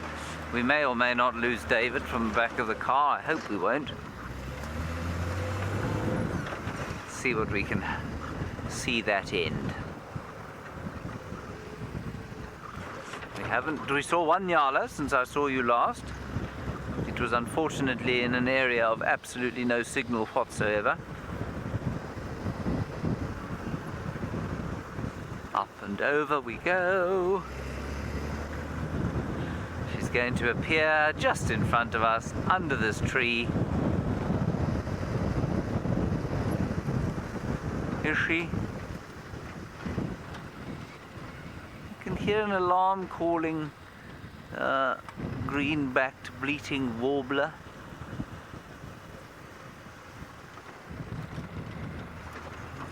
I don't see a leopard anywhere. You, David? I would definitely, if I were you, keep an eye on the dam cam during the course of the afternoon and the rest of the morning,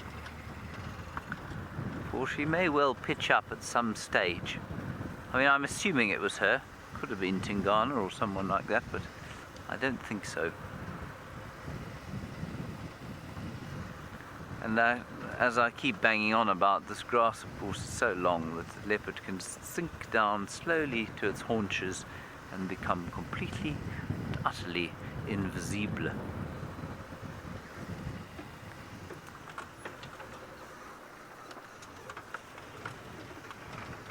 This is where we thought that she was going up and down in this drainage system here. This is where the impala were looking. I walked through here twice, both sides, nothing.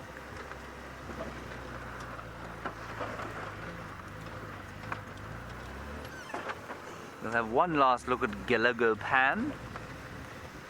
Here are a number of impala. Yes, and Cindy, you say Shongile, terrapin hunter extraordinaire. Absolutely, she is an extraordinary terrapin hunter. And as David was saying, really can't be very nice living on terrapins. And I would agree. I think tortoises probably slightly better, taste a bit like chicken. I think terrapins taste like terrapin, which apparently is a really great and foul thing.